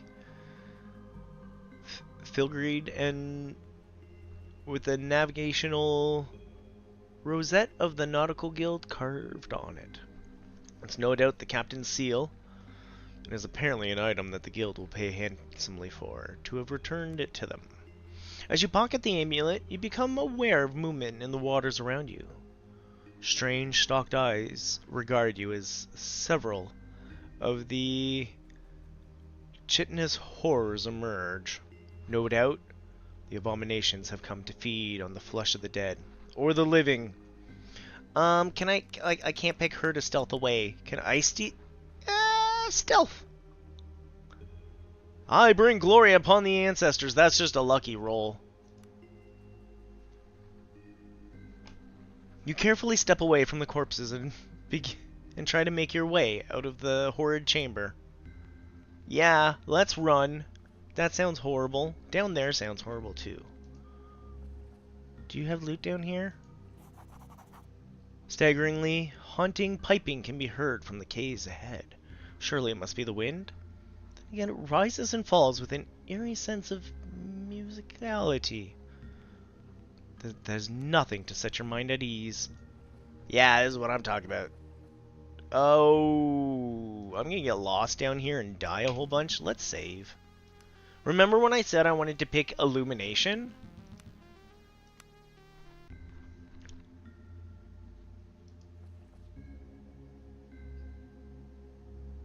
Oh, they're just blobs. They can't be that bad, right? Oh, they're not just blobs. They're wormies.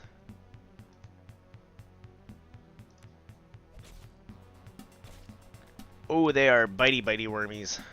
Like, big bitey wormies.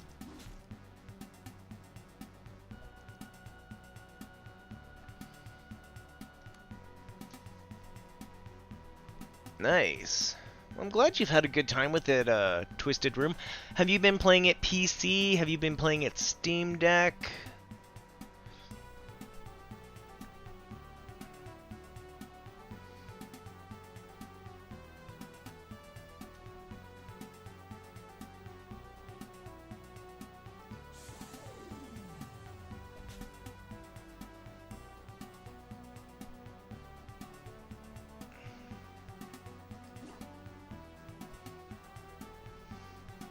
Because I know I myself have been... I thought it was neat that this actually played on Steam Deck.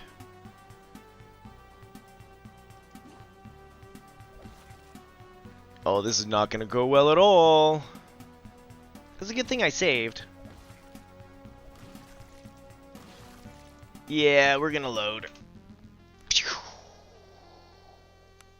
Because we knew bad things were going to happen. We're going back into the bad things.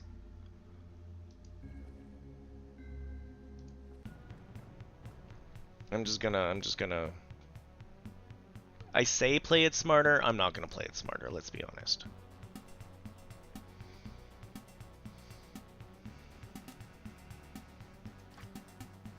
You missed your shot.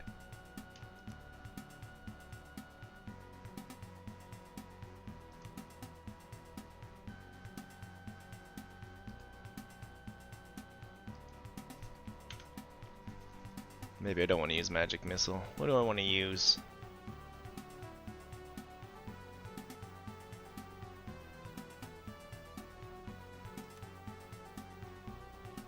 Steal his breath. Can worms breathe? Asking for a friend.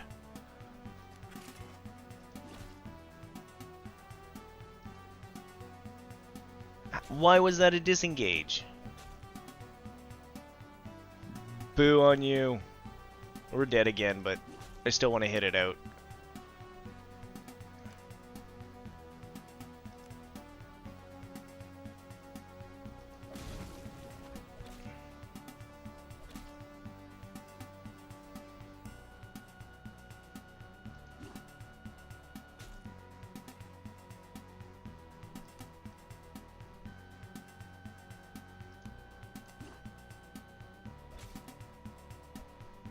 Oh yeah, we are going to regret this fight.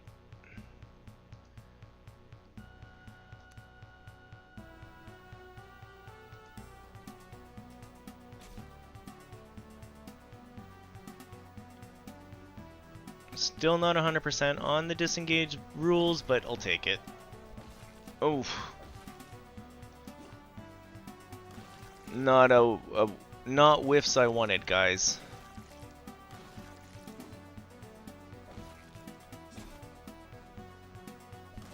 A crit hit and it's still standing. Yeah, we did. These worm... Ah. Oh.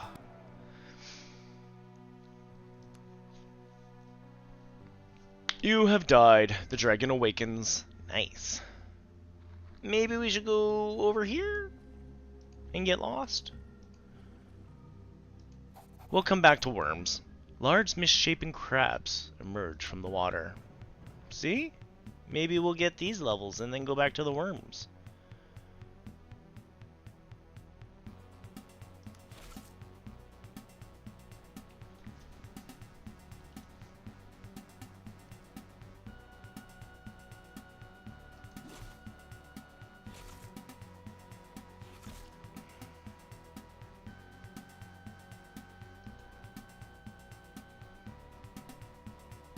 Oh, seriously?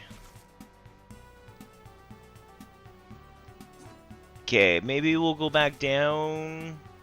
We'll load our save and we'll go back down to the first cave.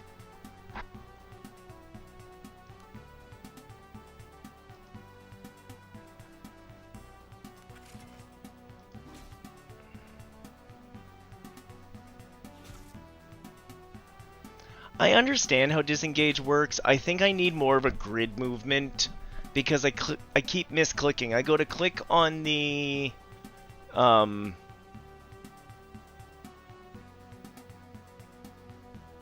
thing and not the square it's on. It's just a misclick.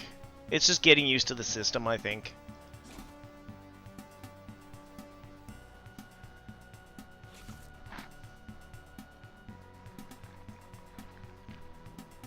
Oh, you can change sides. That's cool.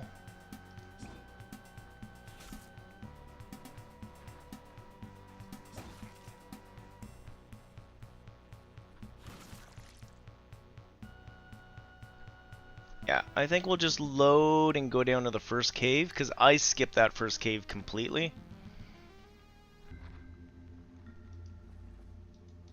We can always come back to this cave.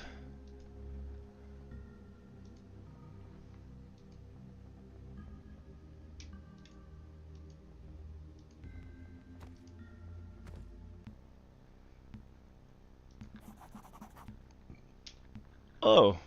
Stepping into the fresh air, you pull the strange octagonal gold seal from your pocket and examine it more closely. The dark metallic surface is covered in intricately carved lines and symbols. It reminds you of a mix between a compass and an astrolabe. Yeah, lore.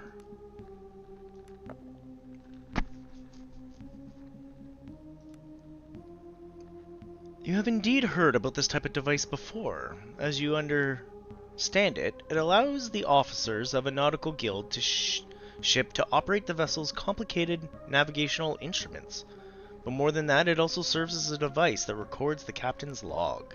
No doubt the information stored in this device is its true value to the nautical guild.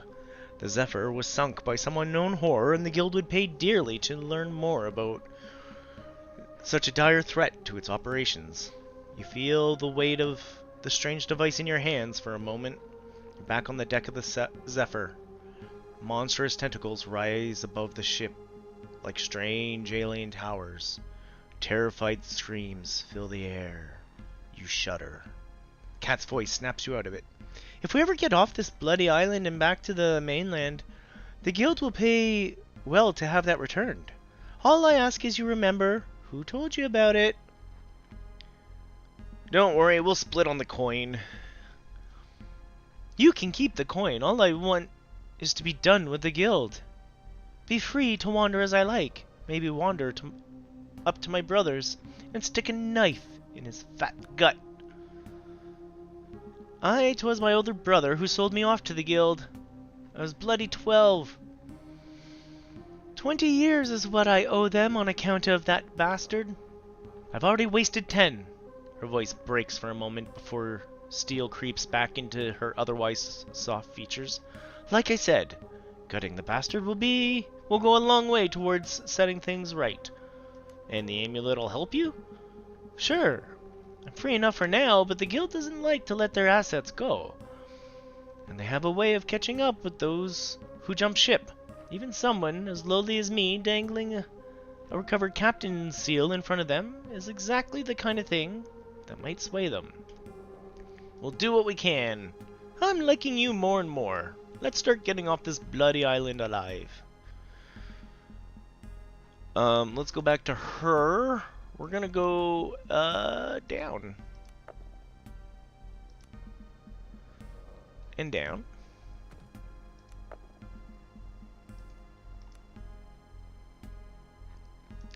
And now that we're down here, see, I completely ignored that cave. I did mean to save before we got into this fight, but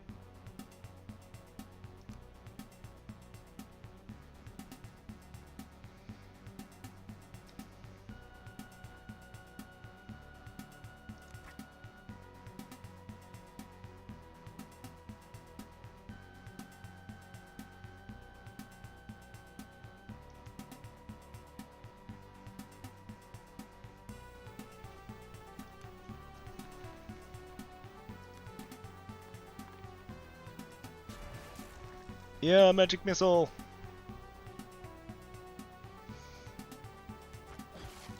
Nice. One crab out of the way. can't quite see the other guy, which is a good thing. Nice! I'm just gonna grab my knife.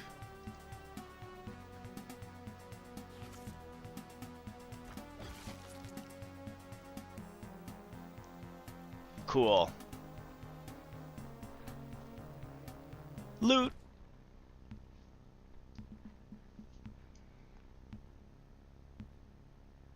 Oh, it snapped us back here? That's a little off-putting. Loot!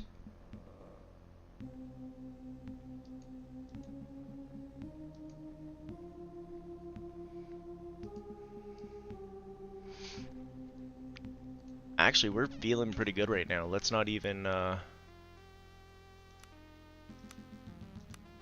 camp. New save, let's go in the first cave.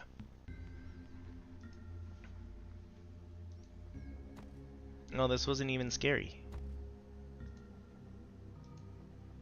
I really should have grabbed the... maybe it's a little bit more scary.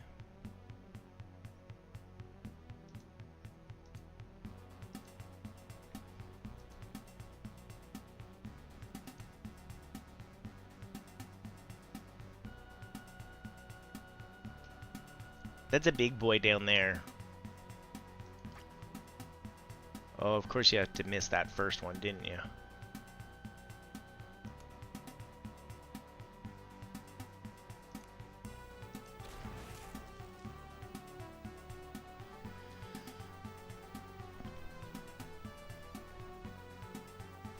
My turn again, eh? We'll probably need to rest after this battle. I'm gonna take a shot at that one just to help her out. Now we go back down to this one, and we miss.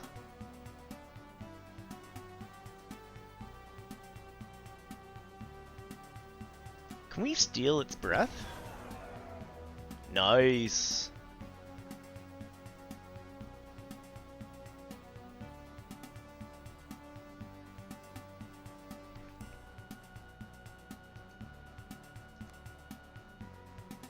I got nothing left on that. And I'm hidden back far enough, I can't do any real damage to anything.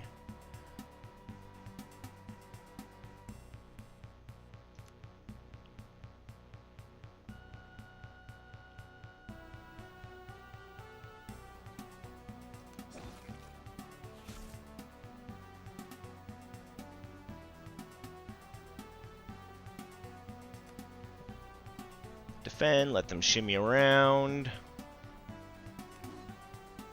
Seriously? You know your life depends on this, right?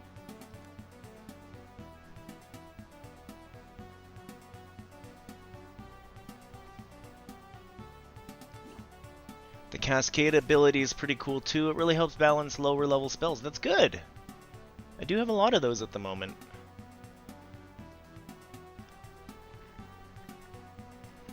Performance anxiety.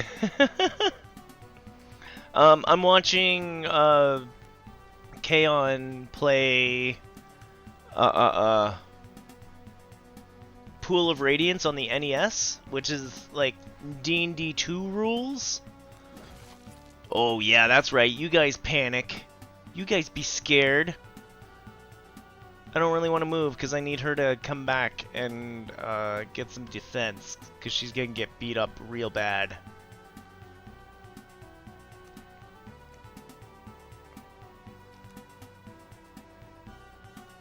Yeah, just defend. But because he's playing 2 and it's like right at the start of 2, all you do at the start of 2 is you whiff shots, and you have shots be whiffed at you, or you die. Come at me, yo. Are they that scared? They won't come at me? Okay.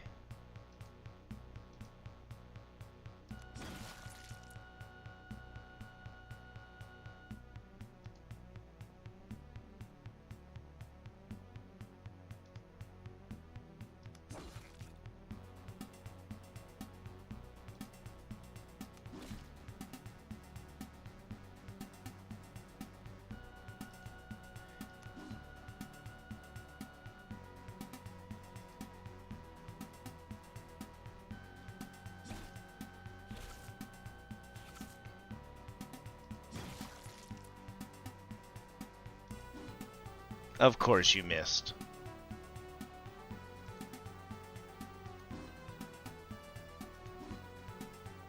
And we're whiffing melee rolls. Victory! Woo!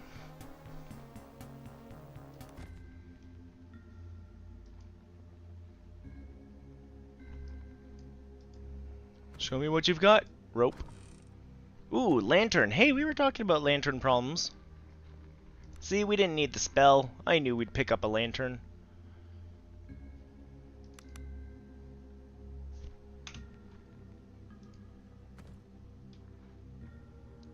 Boop. Show me what you've got.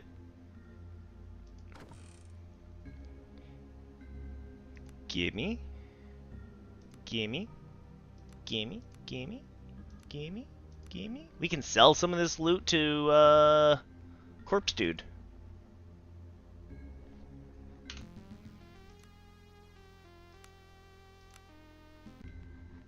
I lived through a fight in the caves.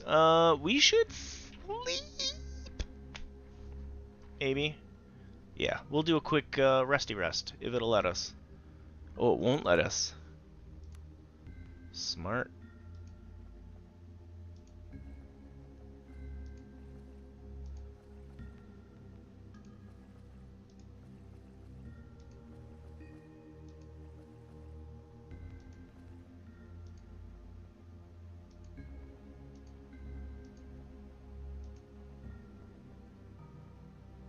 I feel like this is familiar.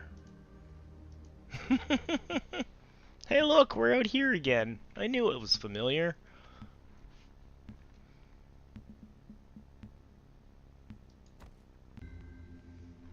I mean, if you really, really want to, I don't know that I would suggest people do it.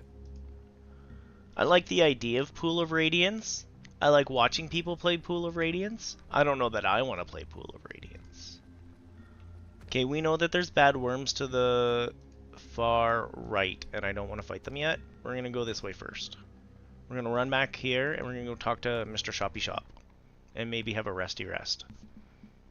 And then we'll think about life.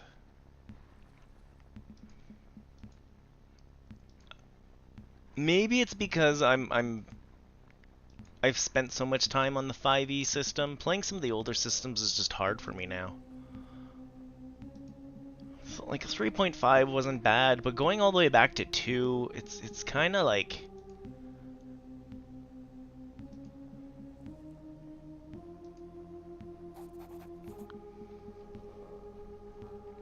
two's a little far back for me, I think. I mean, I have an OG D&D box around here.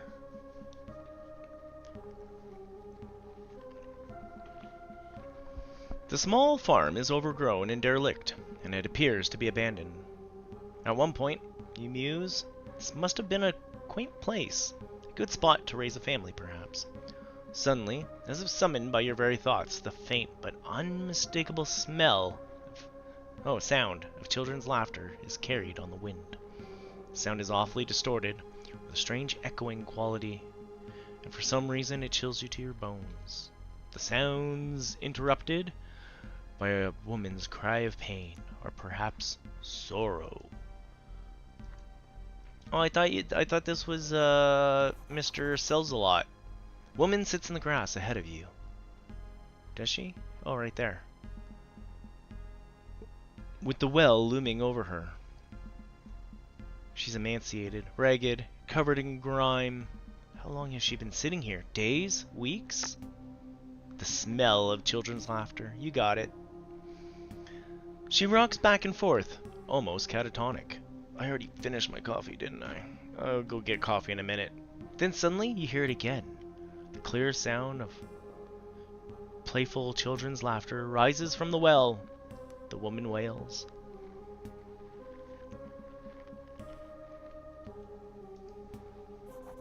My children! The woman rocks slowly back and forth as she stares blankly at the well in front of her. What's happened? It took them! Called out to them, I heard it! The funny thing is, I hear it calling with my voice. Oleg! Anja! They live in the well now. They're calling for me to join them. Can I help? It'll never stop.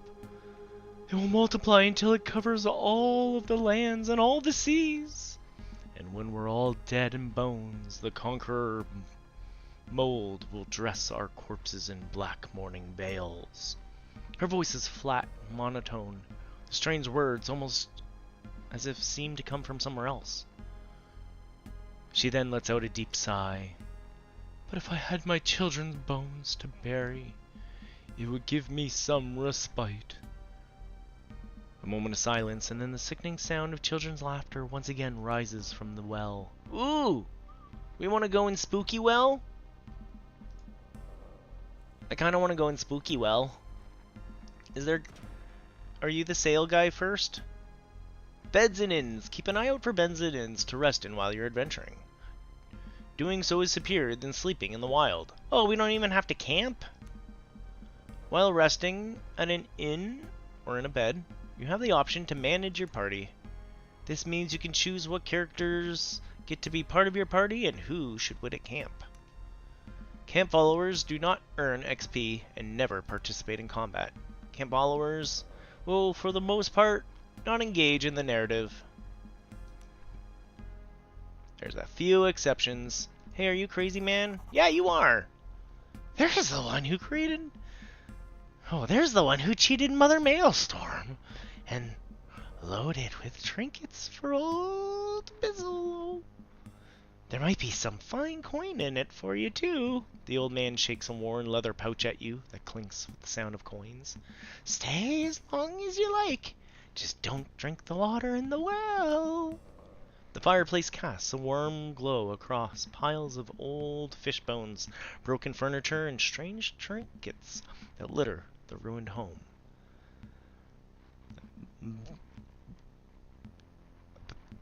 Baslo hums contentedly to himself. Let's trade! I was hoping for better stuff? A hunting arrow.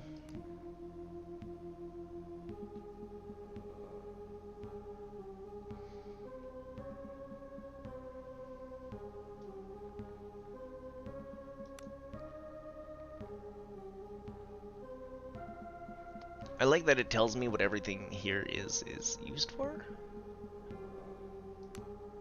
I have a wooden doll? Probably shouldn't sell the wooden doll.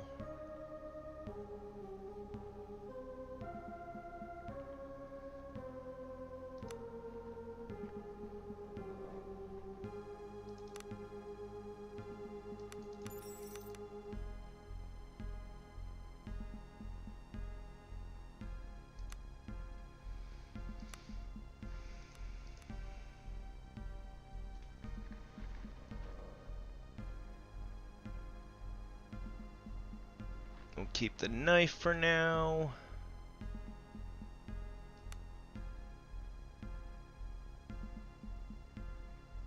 Oh.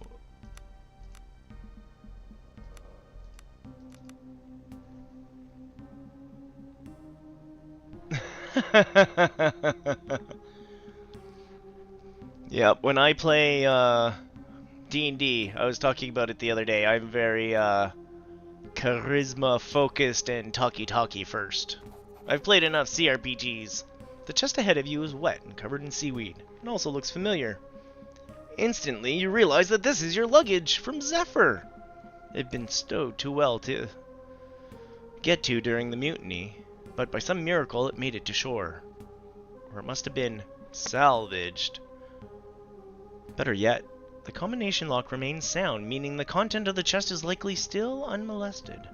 You best not be getting any ideas with my property, little fishy.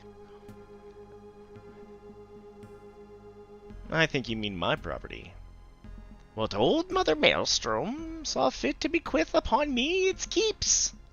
Basilio's eyes narrow as he fiddles the strap of his club. Then again, that's not to say I mightn't be willing to make a deal with ya. What did you have in mind? See, there's this man, a stranger he is, came here a few days ago. Perched himself on that cliff right over there.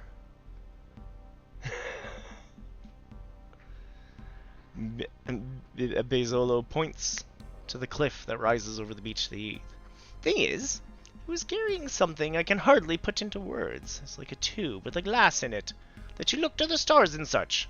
Telescope? Aye, that's what I call it. Old Bezolo would love to have it.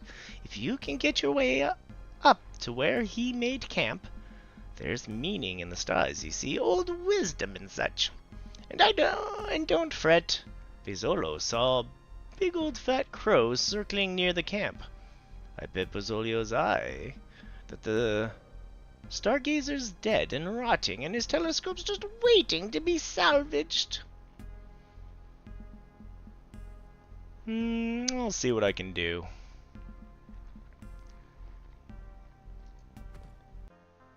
Let's do a quick sleepy sleep.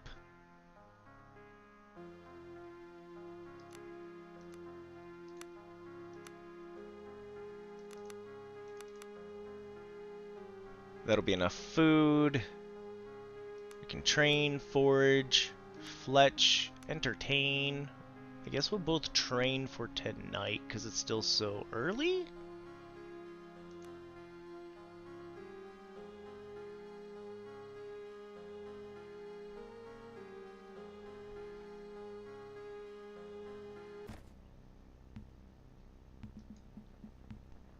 Yeah, I can understand not approving of his morality. You know, that's the nice thing about these gray areas of life. We can come back and we can deal with that. I'm going to do a quick save and a quick coffee run. I'll be right back. Did I not just save? I probably just saved. Let's do it again. I don't have a problem. You have a problem. We'll leave it here. Let's get the burbs up for a second. Burb. Burb. Burb. And I will be right back. I just need coffee.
Coffee has been resupplied. Be right back. Being turned off.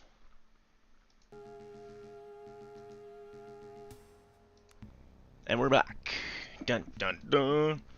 So, Mr. with the telescope.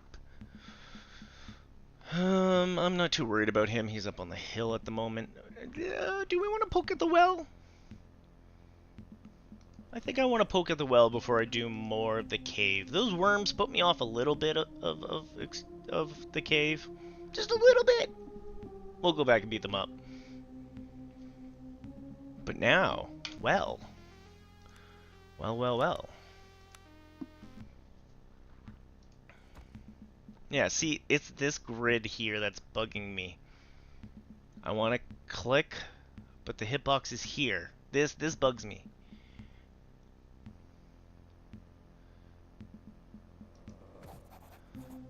The well seems ordinary enough until you examine it more closely.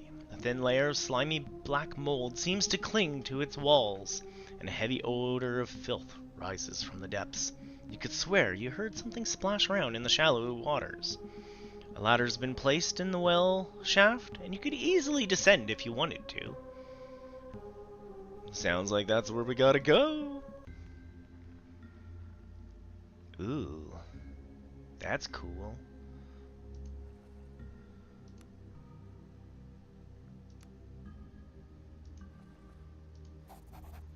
As you descend deeper into the earthy cave, you realize that the black mold covers most of the walls. Even the air is thick with floating black specks. Here and there, the mold seems to form nodules. Your mind fills with images of the nodules bursting open, an obscene mockery of birth and black, worm-like tendrils of mold spilling forth into your world. An irrational urge to touch the nodes begin to grow inside you. Do we want to poke it? Poking it's gonna be bad!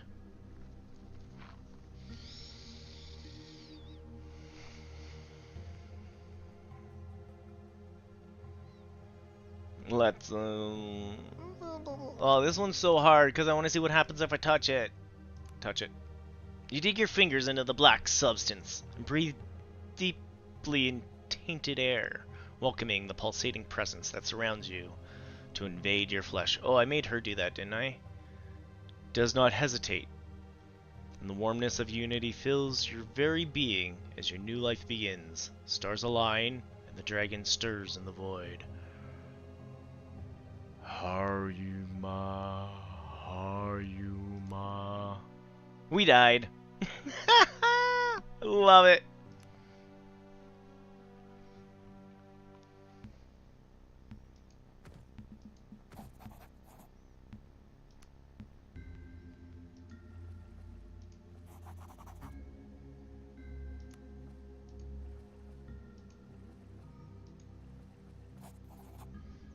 Perhaps it's the thickness of the air, or the sickly miasma that fills this part of the cave. But stars flash before your eyes. Your mind is assaulted with images of alien landscapes, cities. No, giant living structures, almost like the coral that the traders from the sea gates sometimes peddle, but large. So large it almost touches the sky. Then you see it, the structures themselves, writhed with obscene life. Innumerable black worm-like tendrils of black mold covering them. They begin to beckon you. Give in to them. Let them take hold. In the sky above you, something massive shifts. Let's carry on, because we know bad things happen. Boo boo boo boo boo boo. Oh, kitties, where are you?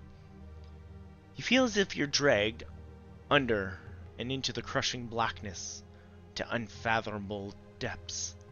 Stars flash before your eyes again, and you once more see the impossible landscapes. Cyclopean edifices of writhing black shapes. An age of worms. You understand now. This is not some alien dreamscape. This is Vorda. This is home. And you are the High Priest, the God Regent of a perfect world. And now it's time. The sky sunders. Seven eyes see. It comes. Give yourself to it. Let's go! Yeah, we have willpower. Gathering all your willpower, you wrest back control of your faculties and forge ahead. On the wall ahead of you, you spot it. A festering ganglion of black ichor with two small human skulls lit. Give me the skulls! The mass of glistening mold pulsates with a grotesque parallelistic motion as you approach it. Embedded in it is a collection of small animal bones. Nonetheless, you have no problems identifying two complete human skeletons. One by one, you pry loose the bones from the writhing of the ganglion. Its motions become more and more agitated as you work, and a wave of relief washes over you as the last piece comes loose. Now, you must make your way out of this death trap. Run away!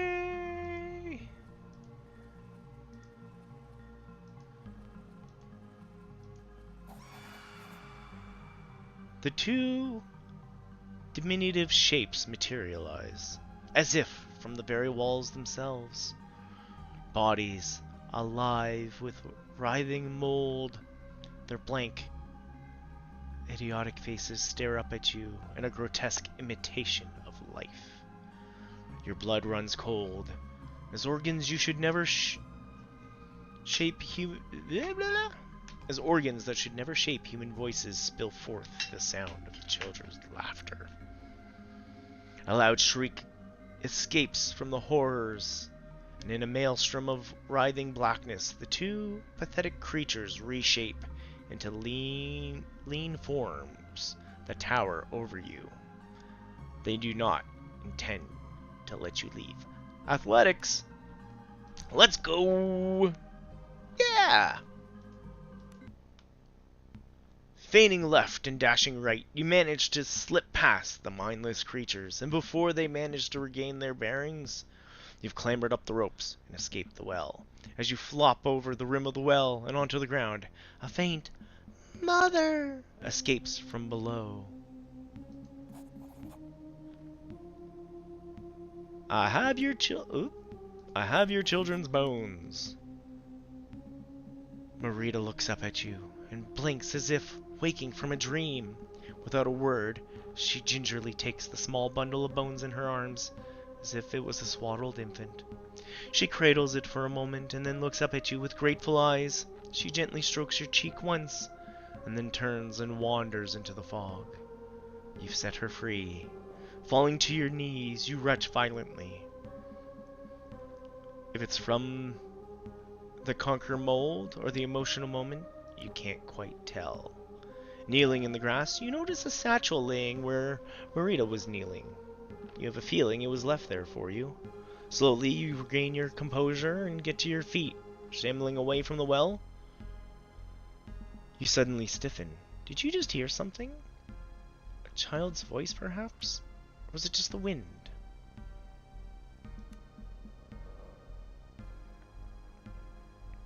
I guess we didn't need the doll.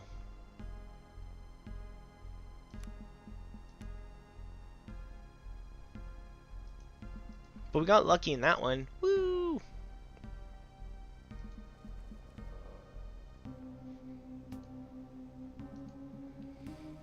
So we can go talk to the dude, we can go deal with the wormy cave. But we help Ghost Lady, which is always nice. Ooh, I didn't know there were doggos up here. I mean, I probably should have guessed there would be doggos up here.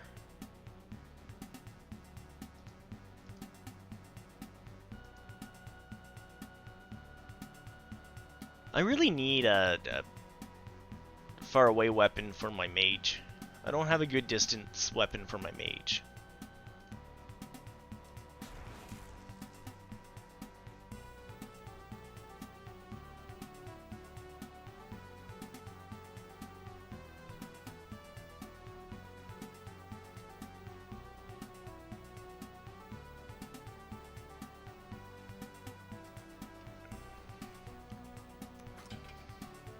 Can we still hit him with the bow? Yeah, crit.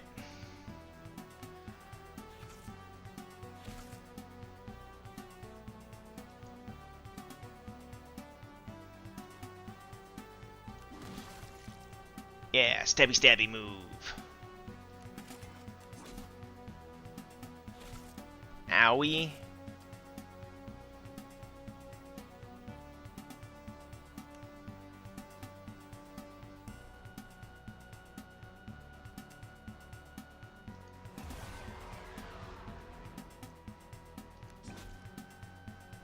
That's right. I am a fire warrior.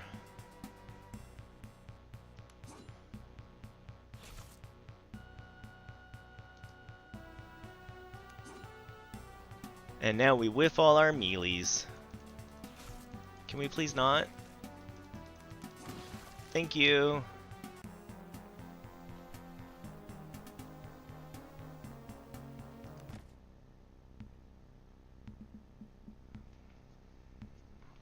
Okay, we made another one. Let's overwrite. Where are we here? I'm not gonna be able to see the time of any of these. Go back over save 3 for now. Oh, it's all recorded in front of my face. What's over here? We got. Okay, we know how to get there. Oh, I didn't actually want to leave that. Nope. Nope.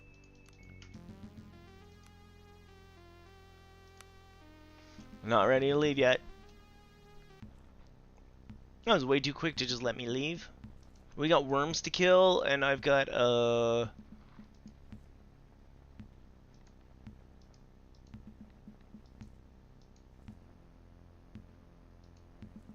Did we check that body?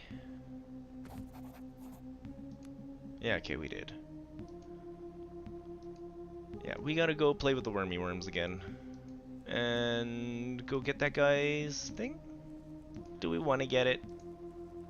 I mean, we'll get our stuff if we do, right? We could also just attack the dude. It's always a possibility. Just take our stuff. He's got a big club, though. I guess big club versus big worms, I don't know.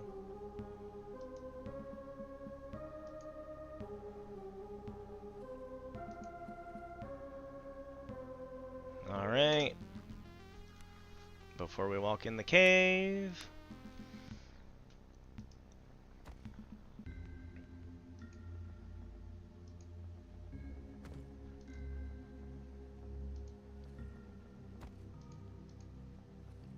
Oh, wormies, we're back.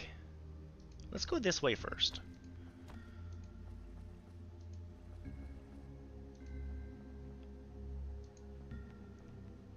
Do we want to talk to the guy about it long as we're over here? We probably should. Is this a different one? Where does this go? Yeah, no, this is where I thought we were.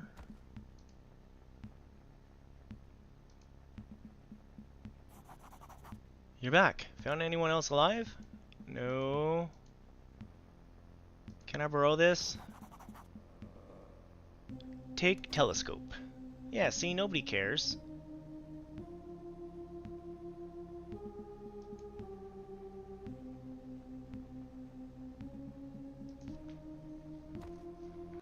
Maybe we'll go get my stuff. And then we'll go take care of the worms.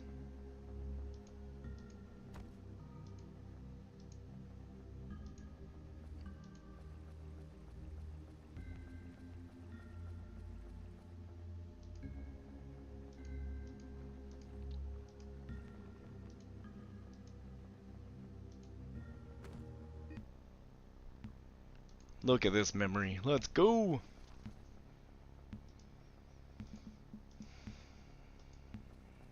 There's a lot of running around. I hope it's worth it.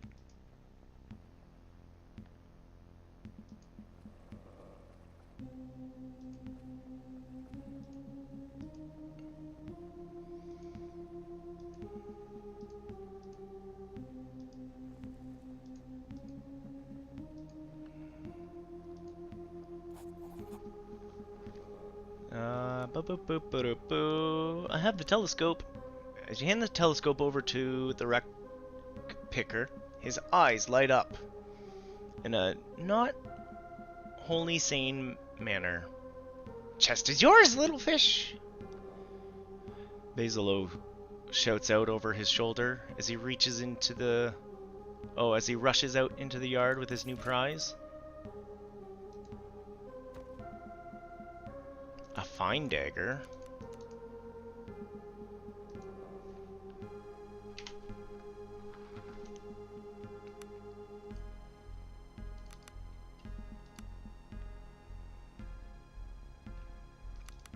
I don't know that my robes do anything different, but okay.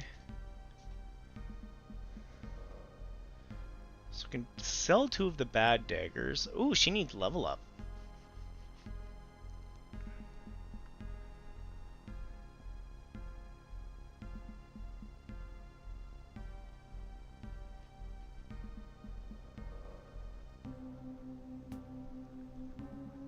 I guess she's okay with the club for now.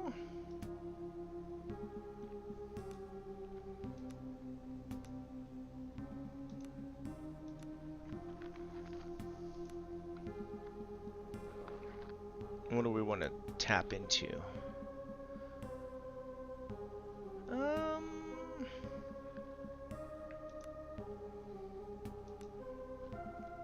You know what? Let's just uno dos tres along those for now. And it's just me that looks hurt. I do like that there's a swirl here. Save. Do you have anything new?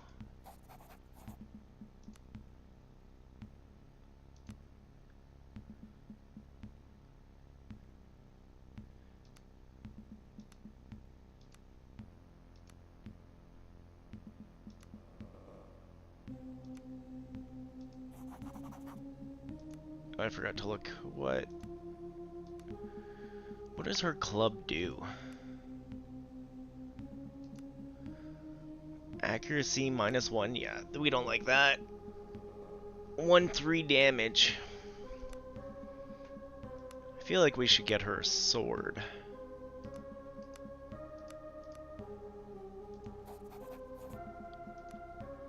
And I also talked about maybe a range for me? He doesn't really have any ranged other than the arrows.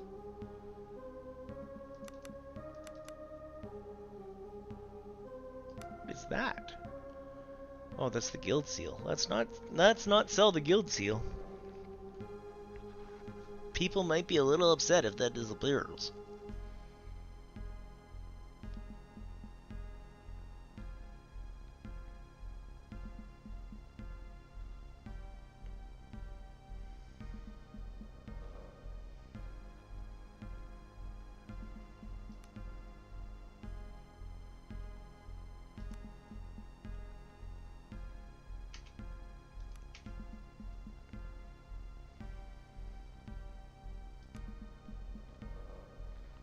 Oh, we didn't actually buy it?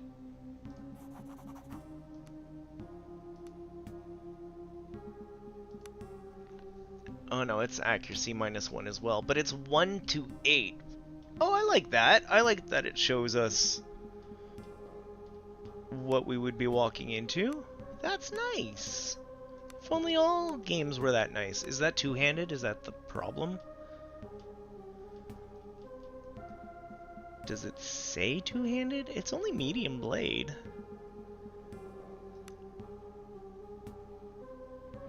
She is a thief. I feel like she'd be better with the dex.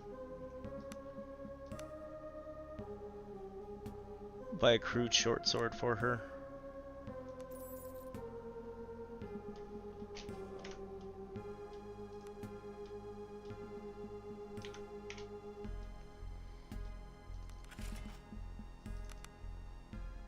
Nice.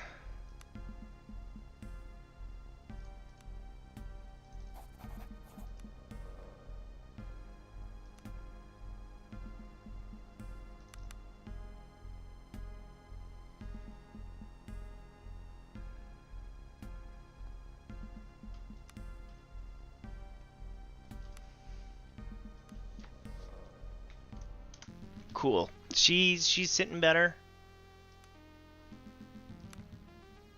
I think the sword's better than the mace for what we're doing. I can't get a weapon for me at the moment for distance. Is it just me or did it get darker?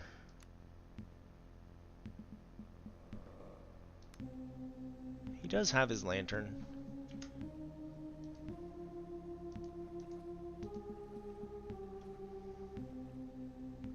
Alright, let's go look at some worms.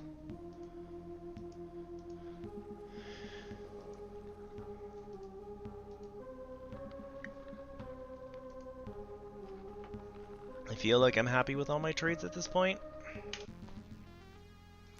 We'll save so we don't have to walk back and forth again.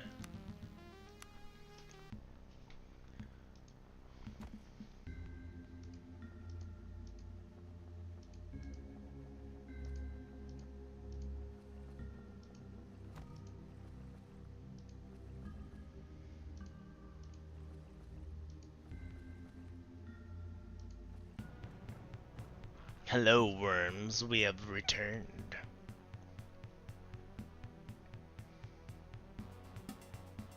Actually,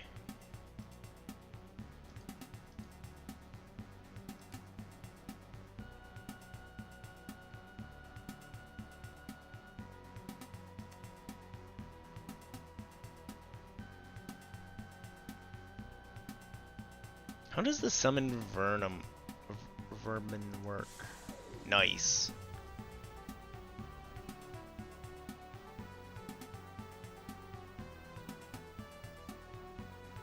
And then this is her. We're on sword. Oh no! Is she actually in front? Yeah, she is. I wanted her back here a bit more. Darn. Oh no, I moved up in the way. Let's back up. Let's back that butt up. And defend. And we'll back her butt up. And that was disengage. Go on, little minion. I believe in you.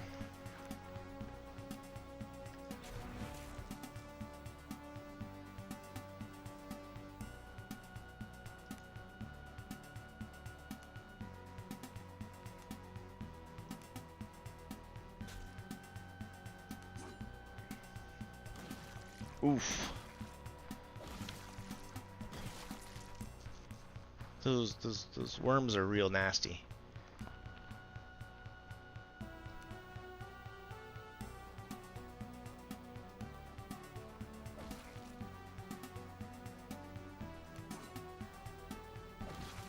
Oof. Okay, maybe we're not ready for the worms still.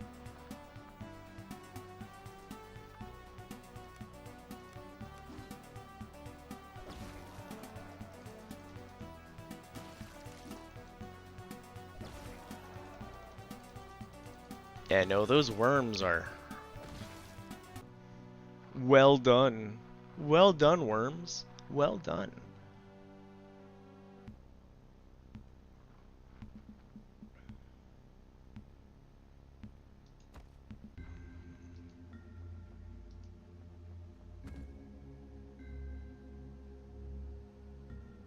Got a bad feeling about the worms. Maybe I just won't be able to take them out right now. Oh, large misshapen crabs, eh?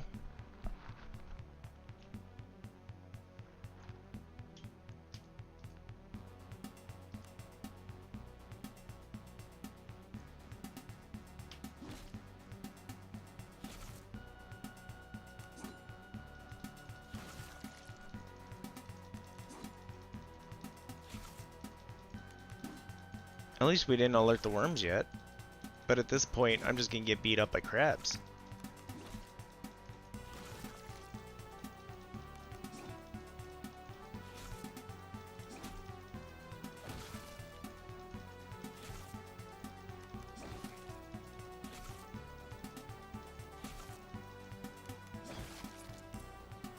Hey, she killed something.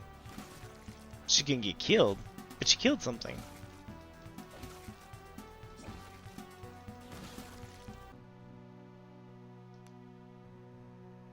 Boop.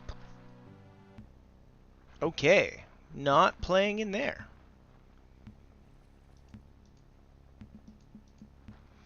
Well, we could fight Trader Dude. We don't really have beef with him at the moment. But we could fight Trader Dude. For the experience. Or we could just leave.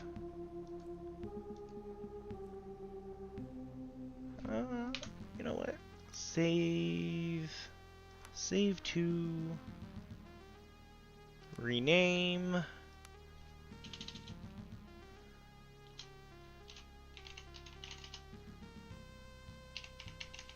We'll actually put that one as leaving the starting.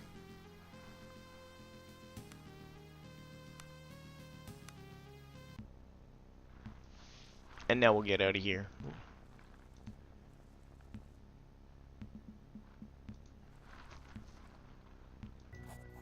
Emerging from the rocky shores, you survey the dreary interiors of Idra. Rolling hills and moors cover much of the surrounding areas in tall. Jagged mountains rise towards the north. East of you, a lighthouse can be seen, its faint light flickering against the gloom. Beyond that lies a bay, and from its far shore, the wind carries the foul stench of burning corpses.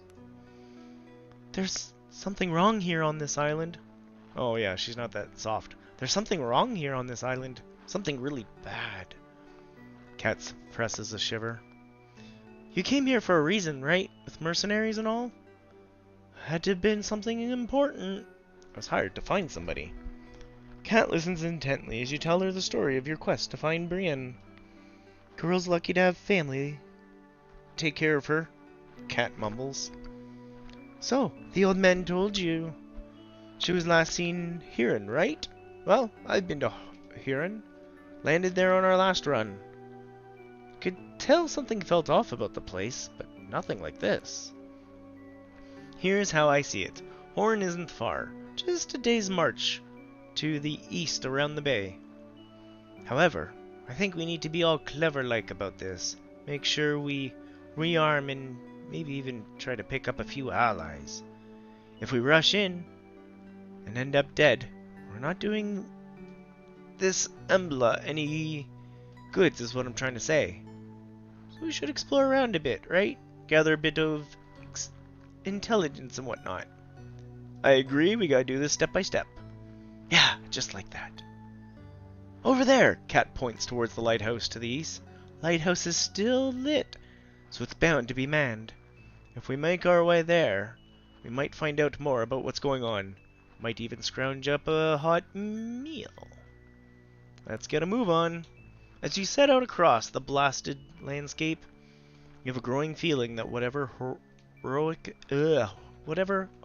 fate has befallen this region, it's somehow exorbitantly tied to your quest. Something dark and vast is slowly spreading through the outer isles, tentacles grasping greedily, as if searching for something. Great adventures may lie ahead, but so does great terror. Of that you are absolutely certain. Hey, we have a world! Do do do do do do do.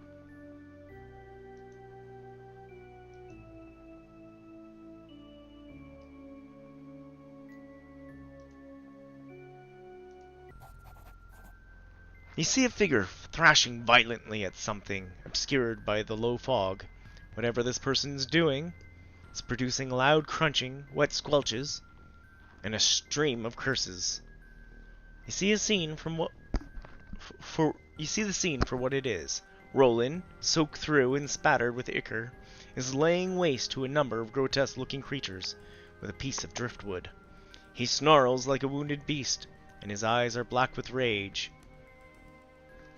As the last of the horrid beasts falls, twitching back into the shadows, Roland snaps his gaze to you, dead eyes staring at some distant point in the horizon behind you.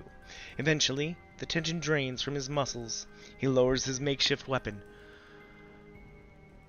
Thought I was Karen, they did. I nearly was. I didn't think you'd make it. Seems I've a few lives left in me for all they're worth. Roland sighs deeply, slumps down on a nearby rock. You tried to save me, you bloody idiot. It's not exactly the thanks I was expecting. No room for being a bloody hero in work like this. It's shit blood and bad men doing worse things to others.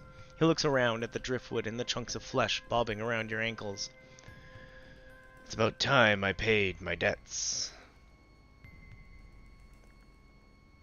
And yet here we are.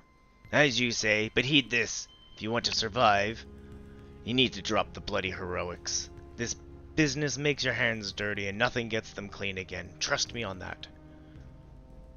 Speaking of which, I suppose I still work for you. We should get going. I'm counting on you. Let's go. Roland nods solemnly, brushes a sticky glob of ichor off his arm, and trudges over to you. His lips part as if to speak, but he hesitates. Let's just go. Roland does not seem to hear you. Instead, he's staring intently ahead. There are men in the fog. I thought I heard them earlier. I'm certain they're not from Zephyr, and I'd wage they're less than friendly. I don't care if you're itching for a fight or not, but either way, we should tread carefully. Straining to see through the dense fog, you finally spot them, a group of men prowling the shoreline like carrion eaters, looking for dead flesh. They're unkempt and dressed in rags, with bare torsos. Broad shoulders adorned by strange mixture of sailors' tattoos and crude symbols. They carry an assortment of crude-looking, rusted tools turned to weapons. Gibbering chatter, laughter, and whisper drifts across the fog in steady stream. Whoever these men are, their minds are long gone. World map! You sit still until a group of them passes you by. Perhaps you might be able to slip past them. I want to beat them up. Can we leave quietly? We'll just leave quietly. We got our buddy with us. Let's level him up.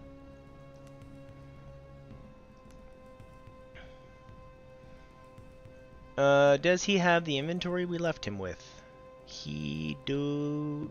Well, he's got a sword. Oh, he does have shield. Okay, cool.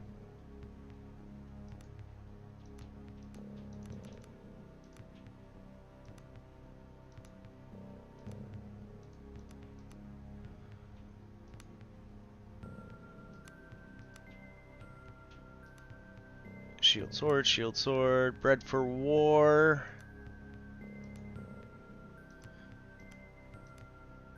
We'll level these two up and we'll pop you in.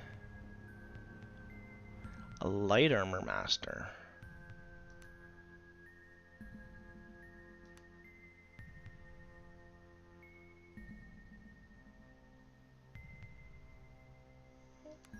We'll save and exit.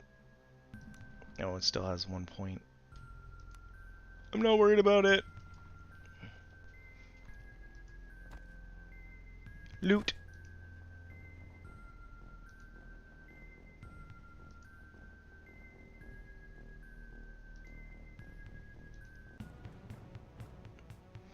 Ooh, what are these guys?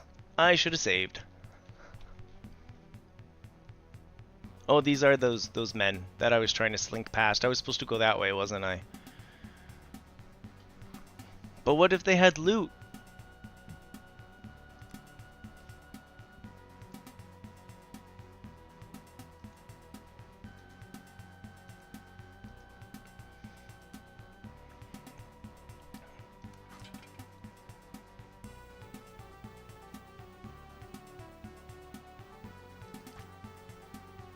Nice miss. Good start.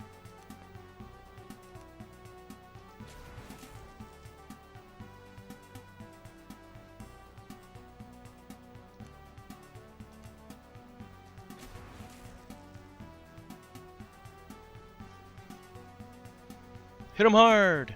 Nice.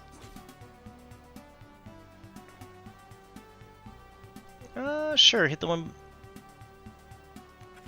Hit the one down here. Go Down one. Ooh. Those guys hit hard. I didn't want to play with them. I changed my mind.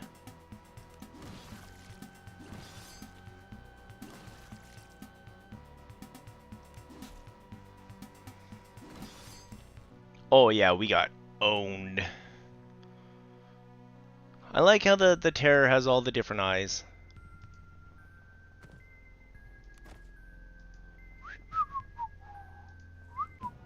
Oh. I thought we were doing good. We were not doing good.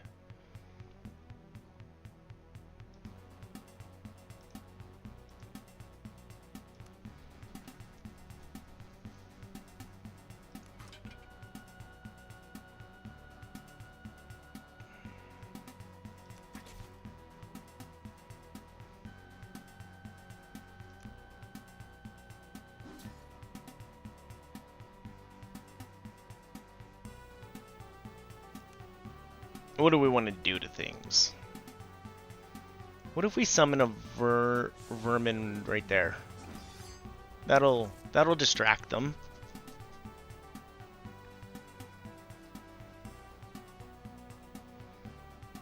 Get back into our sword. Then we got a 2-on-1 for a second, which is good.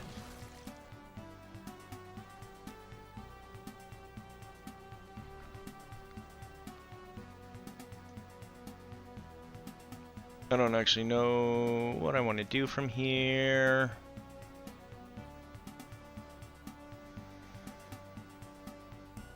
I think I'm actually just going to save my magic. That's what you were made for.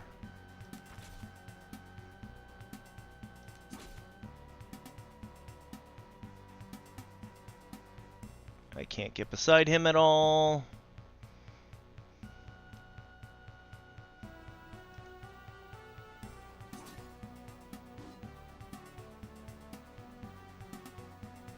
How do we want to divvy this up?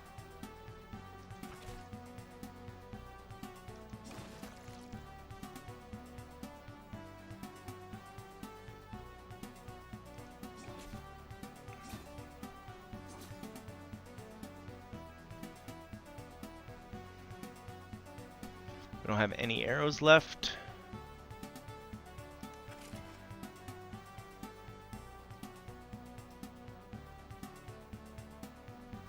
Shift that out of the way.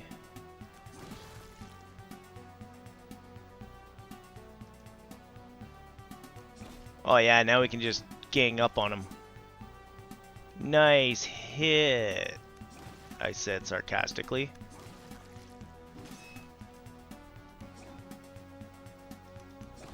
We got him! Oh, I am looking horrific. I don't think my face is supposed to look like that. What kind of armor did we just pick up? Fine leather.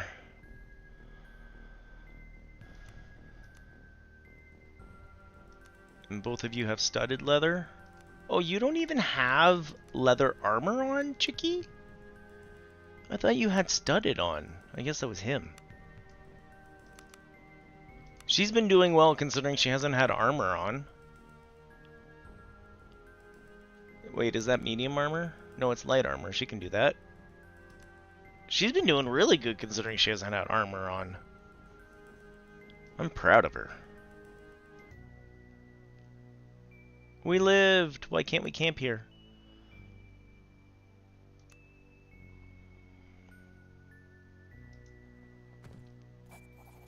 An ancient lighthouse rises steeply from the bluffs ahead of you.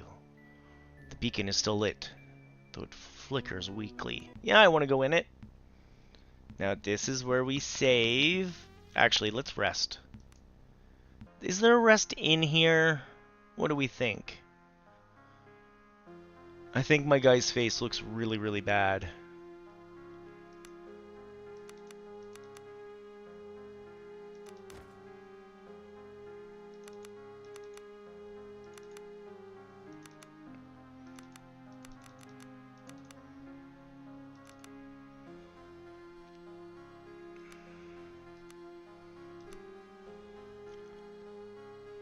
character tries to lift their spirits using diplomacy. Ooh, we could try to give everyone motivation. Begin the rest.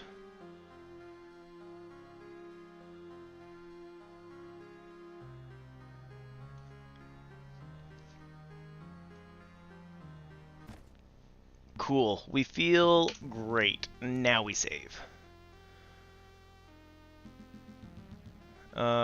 Empty one. Spoopy lighthouse. Let's go.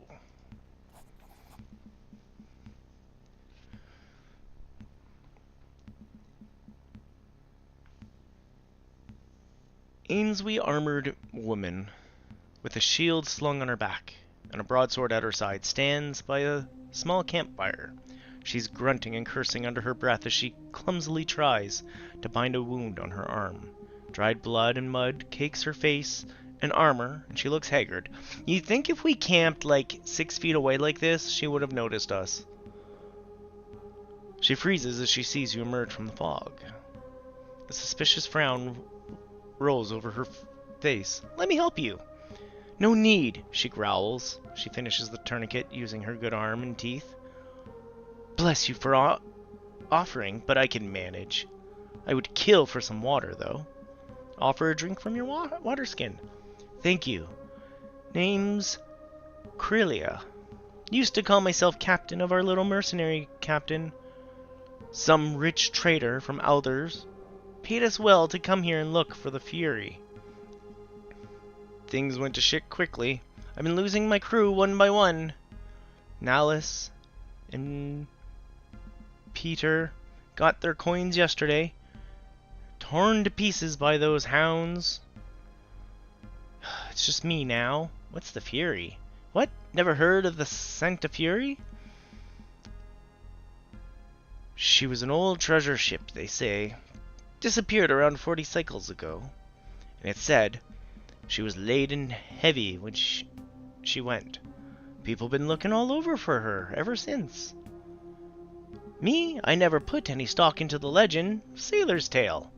But then this rich fop from Alders up and offered to pay me and my company to go here and look for it. Well, easy money, we thought. Idra's not huge, and according to the trader, rumor had it she lay on dry land near the lighthouse. There's only one lighthouse on Idra, see? So, sounded easy enough. No reason to expect any bloodshed either. Idra used to be nice and peaceful. Our steel was mostly in case we did find it and needed to guard any treasure.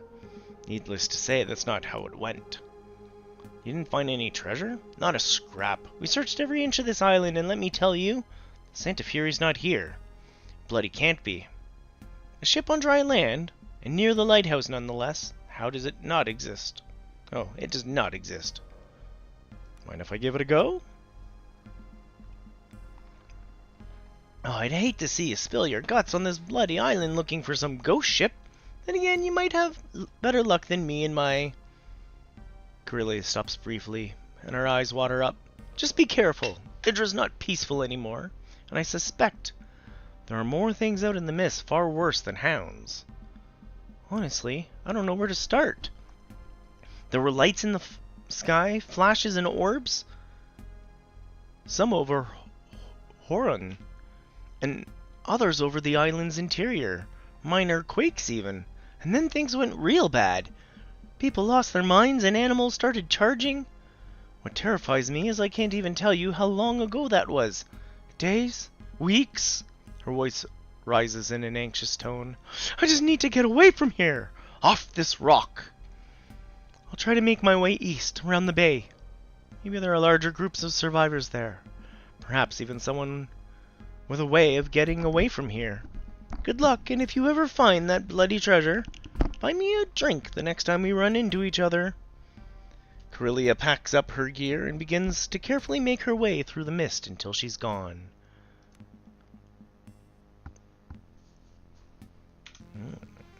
We're just going to save that text box out of the way.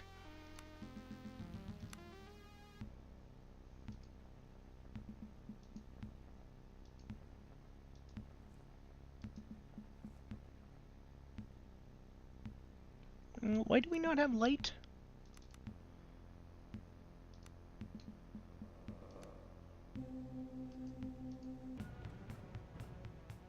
Blood will flow.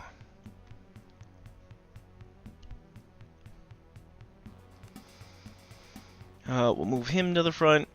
We'll move her to the front. She even has armor now. She's gonna last better. We're gonna hide me back here.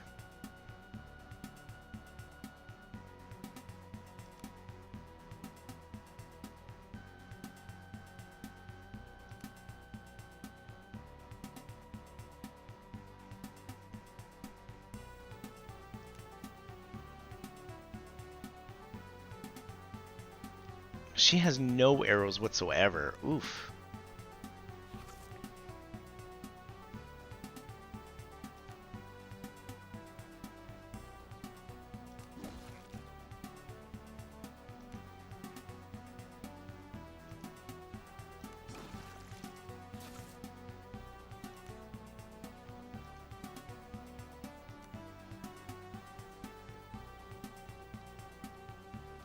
The vermin was nice for taking pressure off things. Oh, crab fight.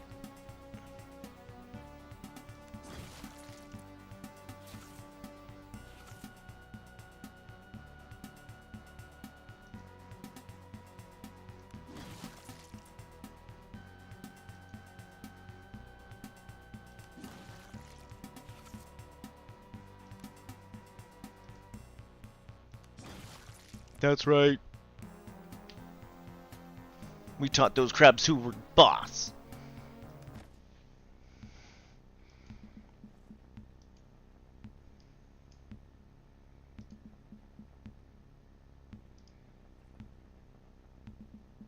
I do kind of wish I had like a big map button where I could see everything going on, or I could zoom out.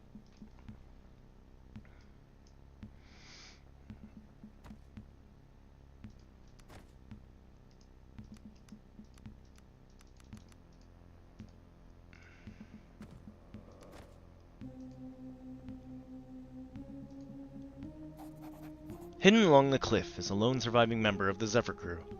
Dead emperors! They killed them all! Stabbing old Nino right in the throat. Need to find somewhere to hide.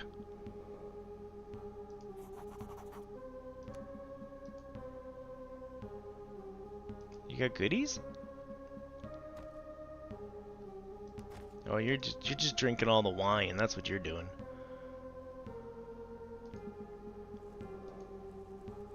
What was north of us here? Just some rocks?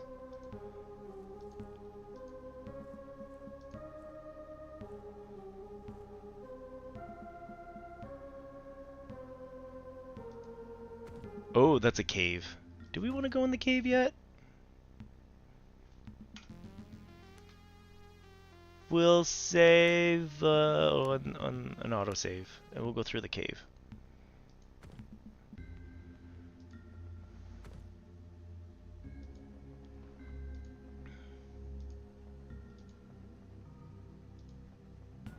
Oh, big crabs.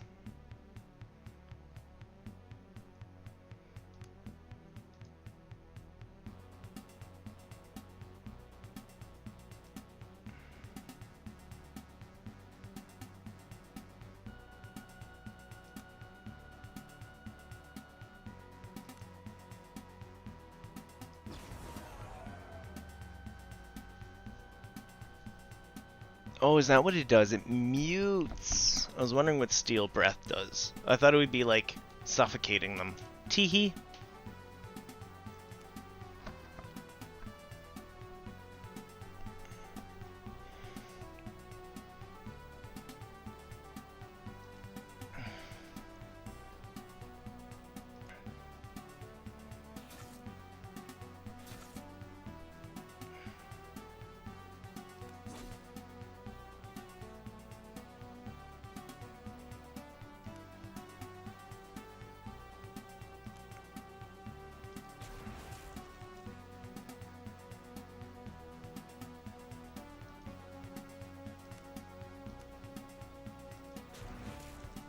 Yay, we used up all my magic. Go magic missile user.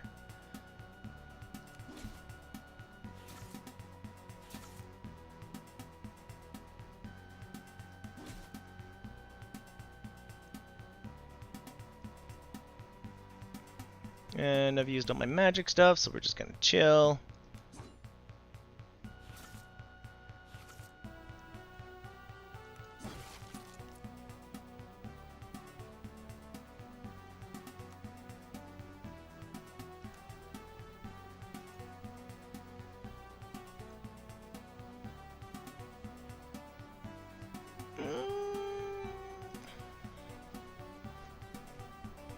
Yeah, you just keep beating on him. Beautiful.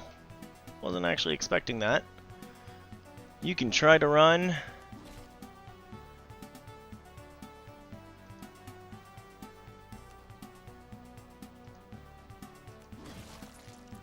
We got ya. You thought I was scared of some crabs. Only slightly.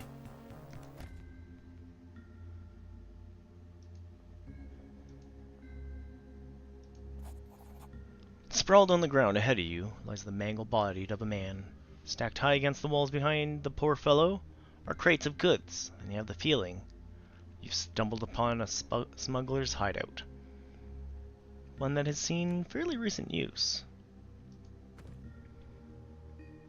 Potion of acid immunity and a journal. Good.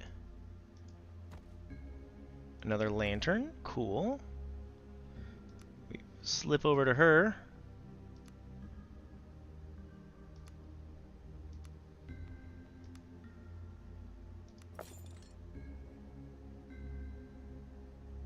Oh wow, even with a good roll.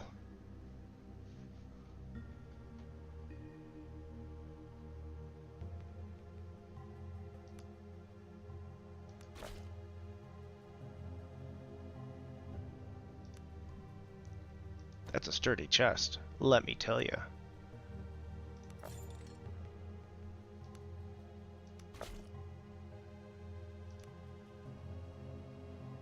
That's a very sturdy chest, holy cow. So much for looting that. Yeah, no, we already tried our lockpicks.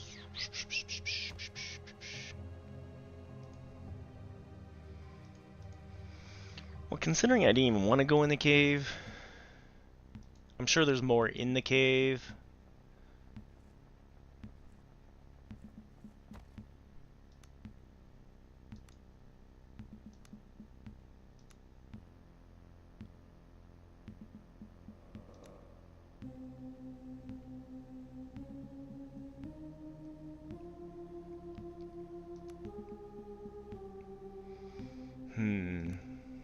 How many we got? We got 3? 1, 2, 3.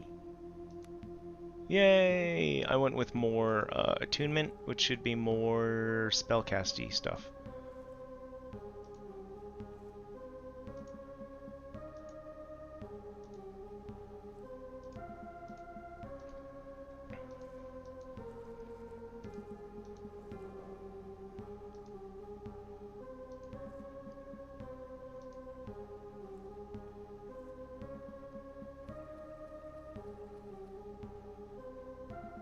Ooh, wonder what's down more shore. What's down more shore?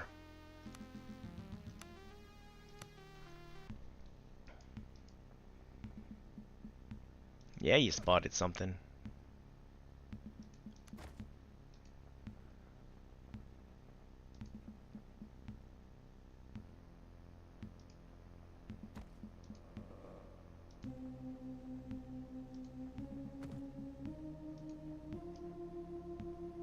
There's some gardening stuff down here.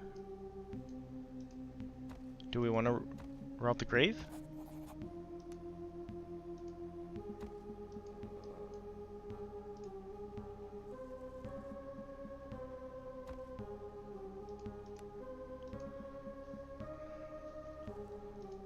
Scooch our way up here. I guess this way now. That's the broken bridge.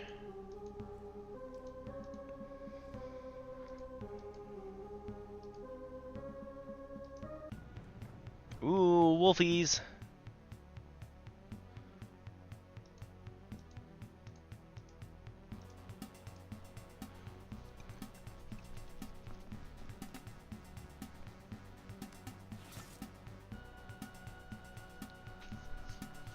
Good news, she's already ready to hit things. Fearful? Oh, that guy's huge!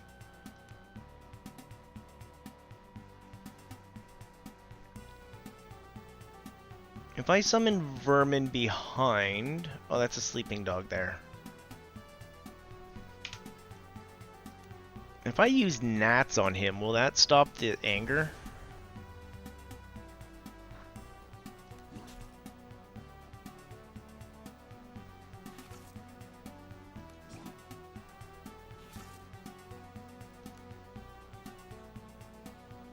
Oh, it's back to me.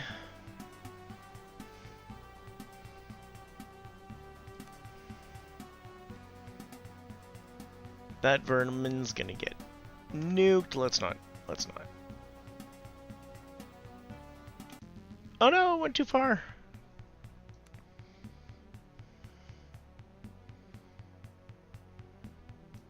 I wish I could put Fire Warrior on one of the people beside me. Like, lay hands, Fire Warrior, now you got fire stuff. Maybe that's what we should do. Maybe we should redo our fire spells.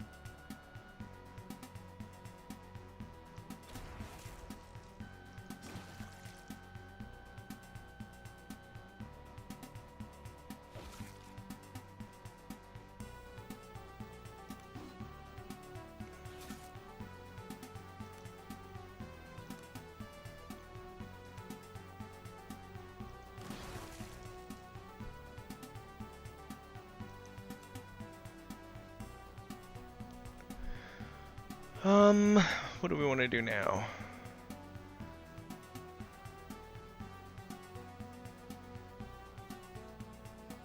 Just magic missile?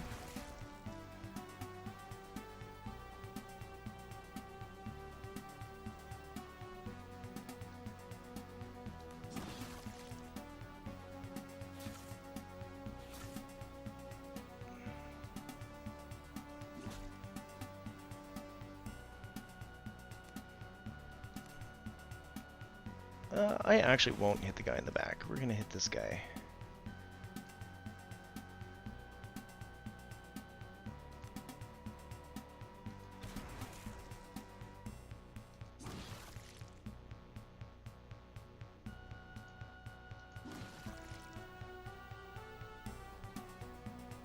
Just defend on this one and let them finish it off. Beautiful. She needs a rest. We got her beat up a little bit. I mean, she's doing fine. She's amazing.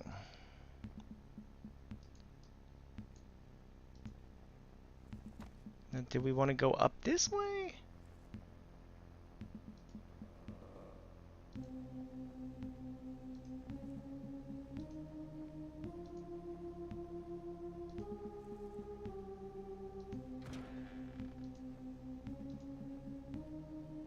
Ooh, do we trust a rest?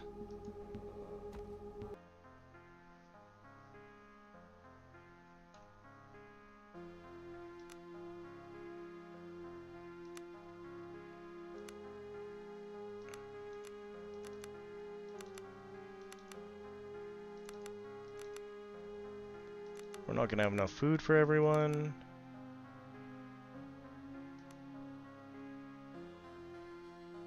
Everyone's too hungry to work.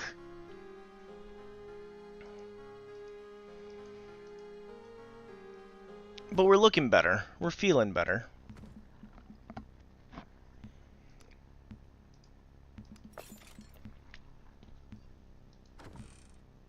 Oh, there's rations right there. We didn't have to starve our way through it.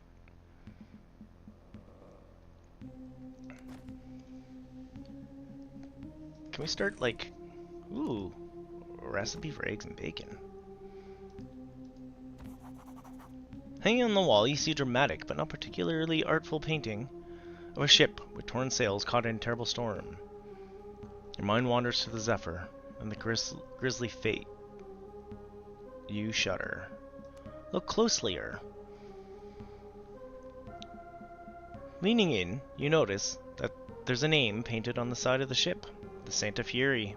Could this be it? Is this what the rumor that the Santa Fury could be found near the lighthouse on Idra meant? examine the painting even closer. Examining the painting more carefully reveals nothing. Not until you turn it over. Written in faint lettering on the lower left corner of the painting's backside, you can clearly make out a poem of sorts.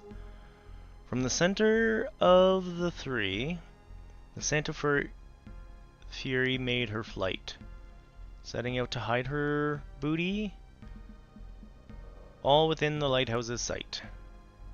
2 leagues south began her trip, 5 east, and the captain cried, 4 north, our plunder we shall hide. Yeah, sure, Kaon, run away, have fun. I don't know, I'm probably going to end at the normal time. It sounded like Kiddo came home early, so I kind of want to see what's going on. But I am totally up for Minecraft stream tomorrow. And then we'll come back to this on like Monday or something. But yeah, tomorrow sounds good. Pool of Radiance tonight?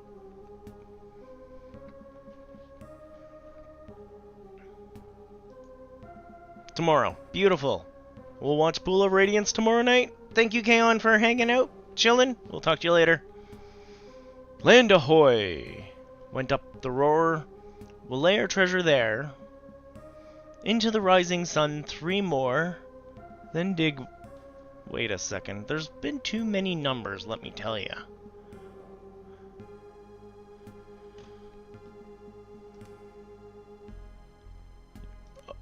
We already write it down in our journal. That's good.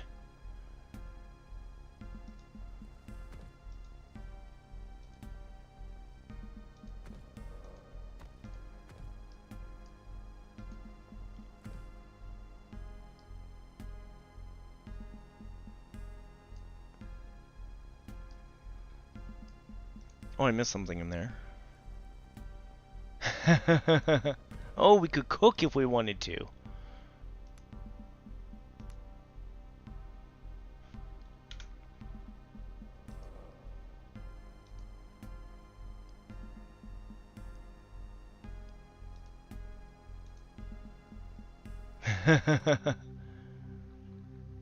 Tonight, Kaon's gonna study. That's one thing I have to say, Kaon, like, really when you think about it, when someone goes to enter, like, playing D&D, they're usually only learning one character at a time. You're literally learning a party. So don't think too hard on that one. Like, you easily overwhelmed.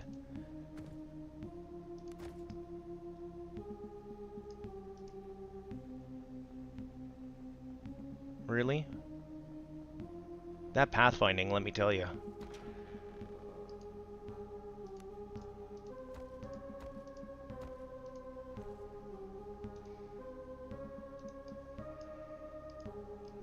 So we can go down, we can go up. Well, we always know that down in lighthouses is kind of scary, right? What time do we got? Yeah, we got a little bit of time to go explore. Let's go down first. Spoopy stuff. Hey, if we knew what potions did what, we could make potions.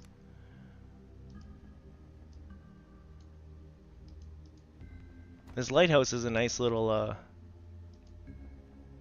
Hear chanting up ahead. Creeping through the moldy lighthouse cellar, you round a corner and stop dead in your tracks. Rising up through the core of the tower is a grotesque-looking metallic monstrosity. Strangely organic shapes and odd geometries seem to writhe in the dim light, and the burdened silver coating casts a ghostly reflection on the walls. For all the alienness, you still recognize the arcane machinery, the ancient imperial reticular node. You suspect this lighthouse was once fueled by reticular energy, and that this machine was part of its operation. The stillness and layer of dust, however, tell you it's long since fallen to despair, and that the lighthouse is likely now fueled by common oil. As you stand there, beholding the strange machine, you become aware of the scraping of tiny claws in the darkness. then chittering as you reach for your weapon, and the strange harmonics of the chittering converge, and for the briefest of moments you could have sworn you heard words formed. Half a dozen beasts launch at you from the dark corners of the room with fangs bared. Uh-oh.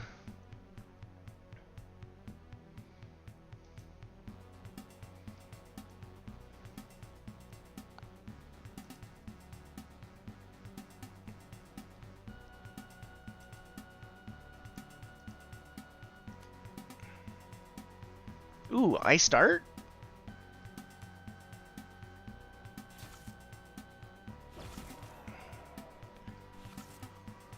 Weakly infected. That's not good. Oh, I wasn't looking at who I was clicking again.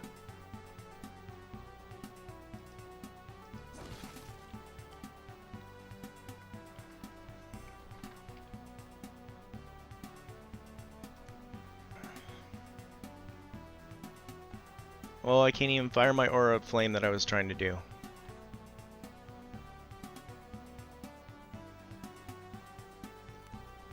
Fire warrior I am.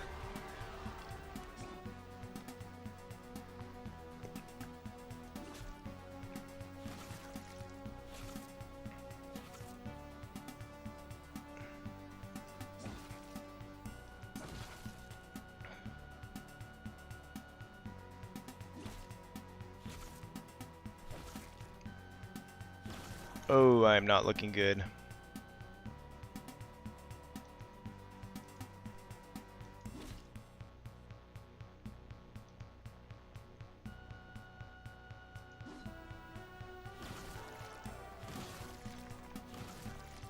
Yeah, that's how I thought that was gonna go.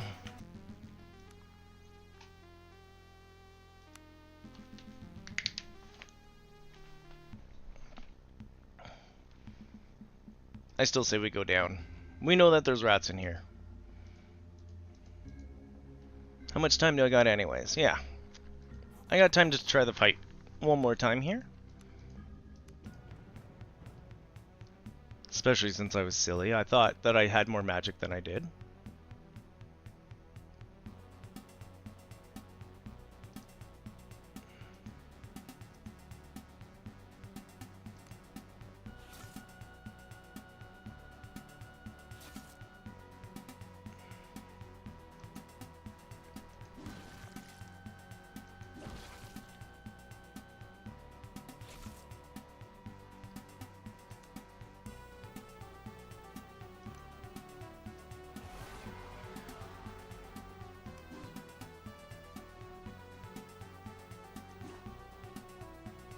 Two whiffs on that one.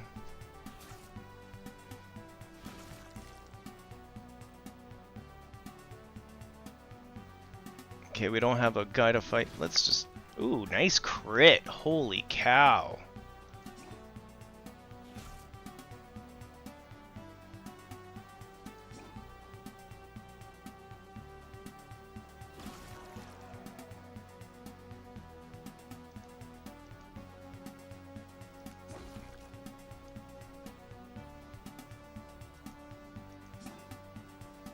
Neither of us can hit him.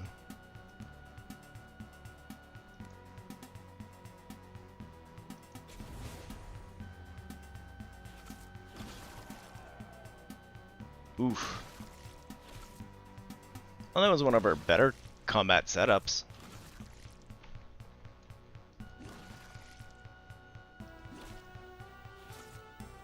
This is fine. We got this.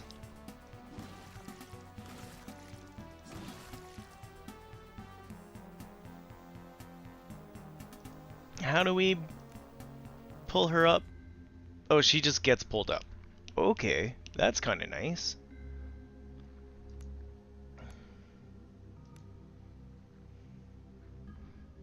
Six points.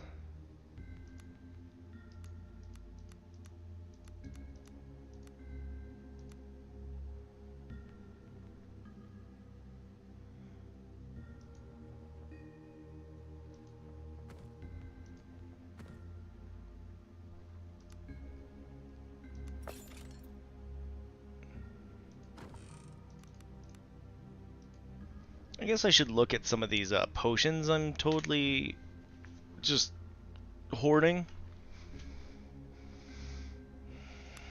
No, let's not do that.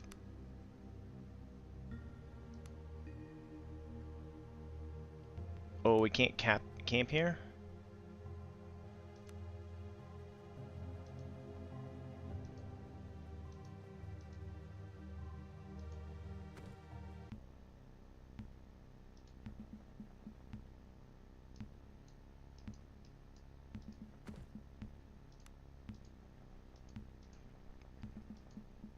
Oh, we can sleep here.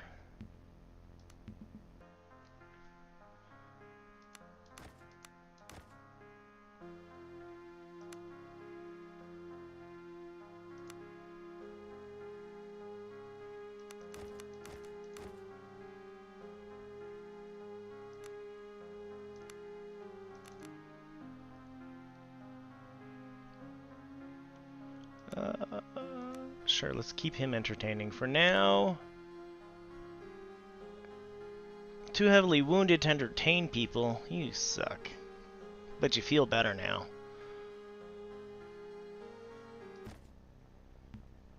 Oh. Okay, so she's got weakly diseased. Do we have a disease cure?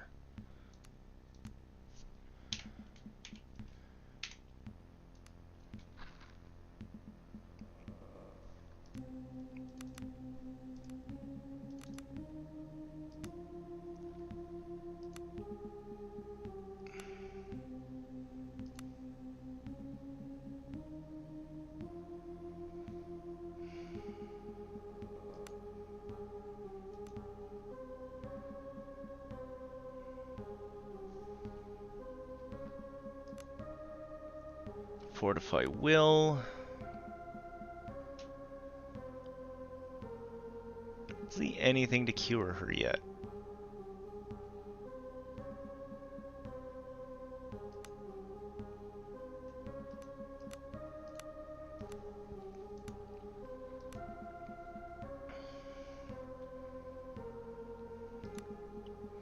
Oh, we have a conch shell. We can hear this, the sea in them.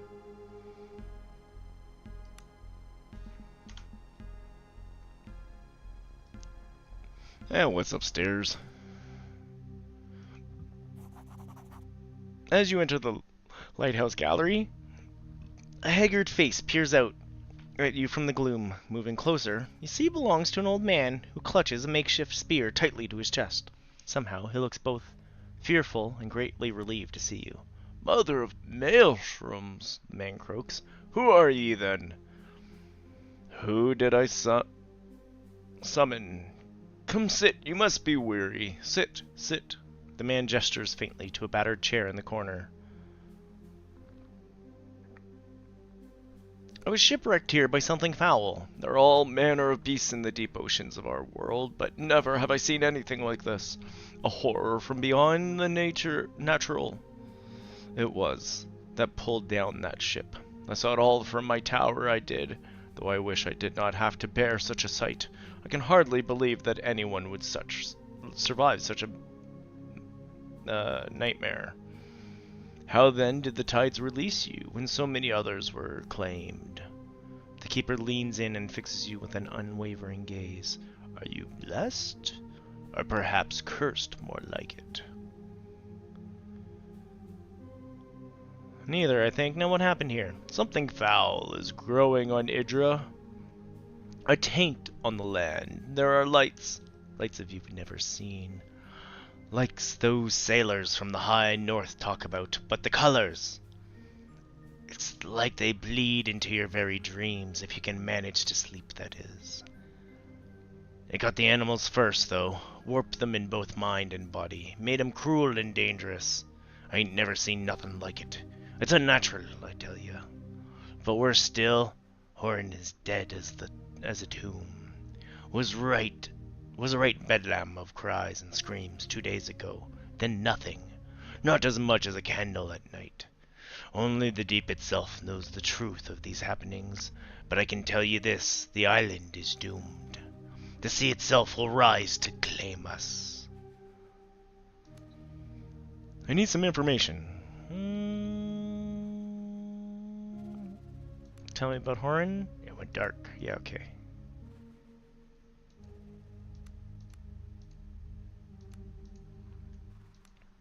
And then we leave. You got tradey trades?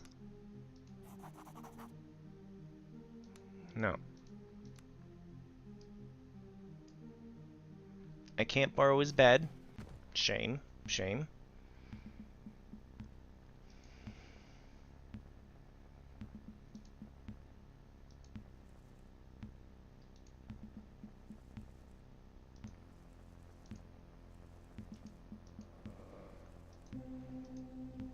So the only thing we haven't done around here still is cave stuff?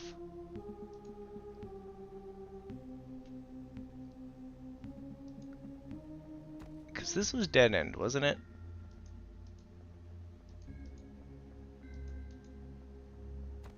We couldn't poke anything else in here. We didn't see anything else in here.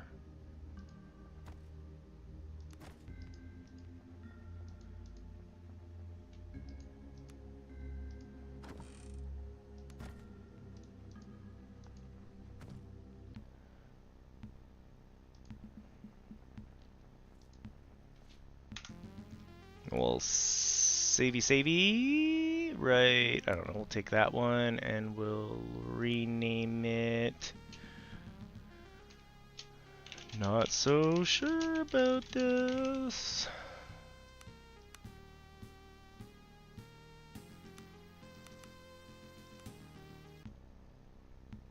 This is where I wish I had a way to go back and be like, alright, easy map movement.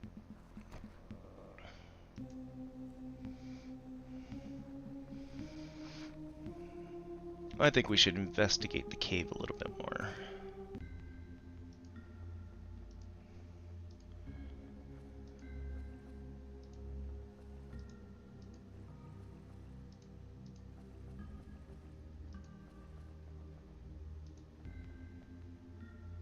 Probably still can't open that, but we'll try it anyways. Nope. Getting good rolls on it, just it doesn't want to open. It's tough.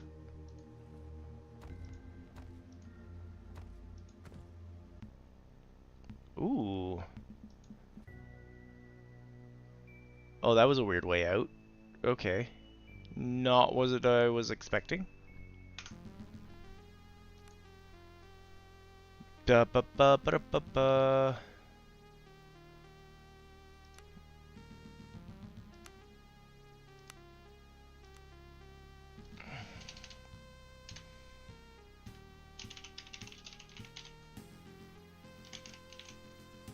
I'll call it After Lighthouse for now.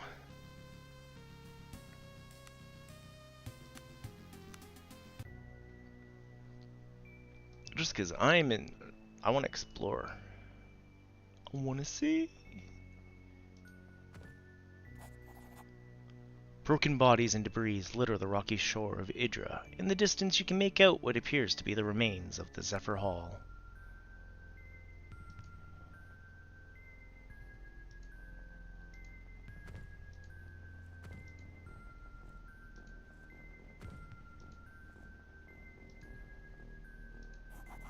A small group of exhausted figures sit huddled around a small campfire.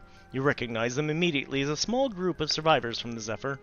One of the men suddenly notice you, and the men begin to stumble to their feet, smiling at you, waving you over to their meager fire. We play nice. One of the wretched survivors from the Zephyr. The man looks torn and tattered. As you approach the sailor, he offers a tired but grateful smile. Talk to Snow if you need anything.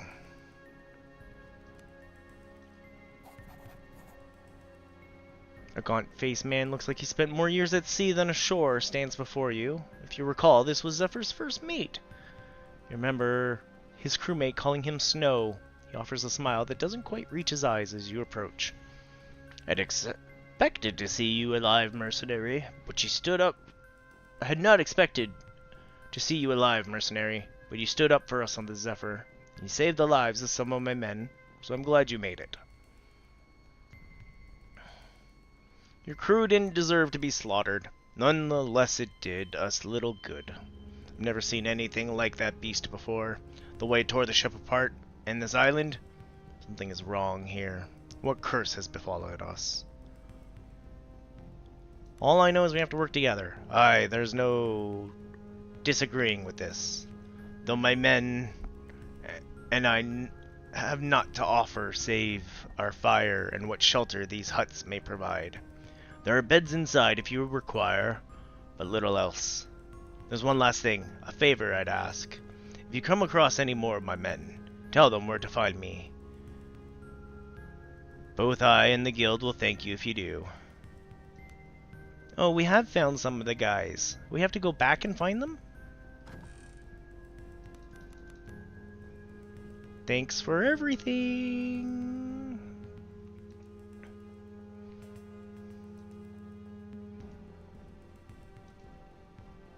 Do you wish to hire this mercenary for 300 gold?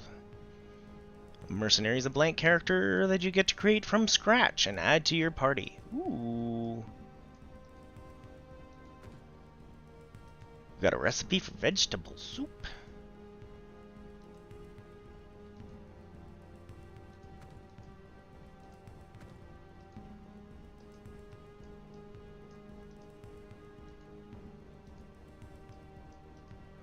Fishies? Fishies? So many fishies here.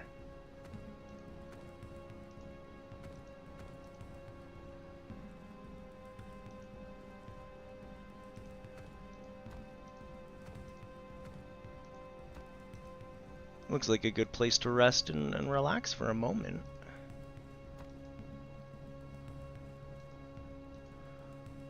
So we do have like a little homey hub at the moment. This works as a homey hub. No shop here though? I wonder if that happens if we find more sailors, you know what I mean?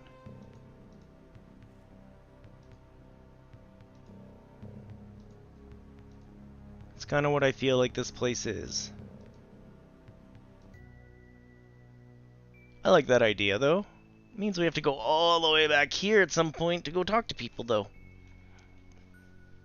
We do have to go back there to go beat up worms.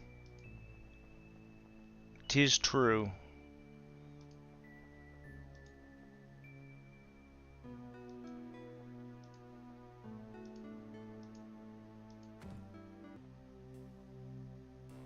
Ooh, a coastal pass. Do we want to walk through the coastal pass yet? How are we sitting for time? I am at the end of my stream time. This is a great place to leave off though, and start again on Monday. Tomorrow we're gonna play some Minecraft with Kaon.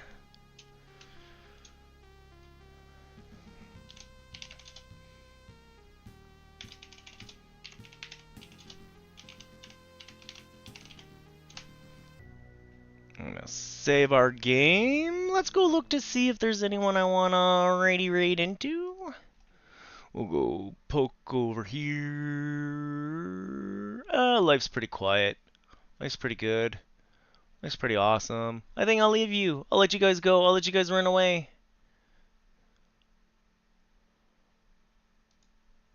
And that's just it. I'm not raiding into anyone. I'm gonna let you guys go off into the ether. Thank you everyone for chatting and lurking and just hanging out and checking out this really neat game with me. I am sold.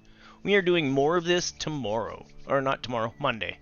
Monday. Can't wait. Tomorrow's Minecraft with Kaon. I hope everyone has a great day. We will see you tomorrow. Have a good one. Take care of yourselves out there. Goodbye.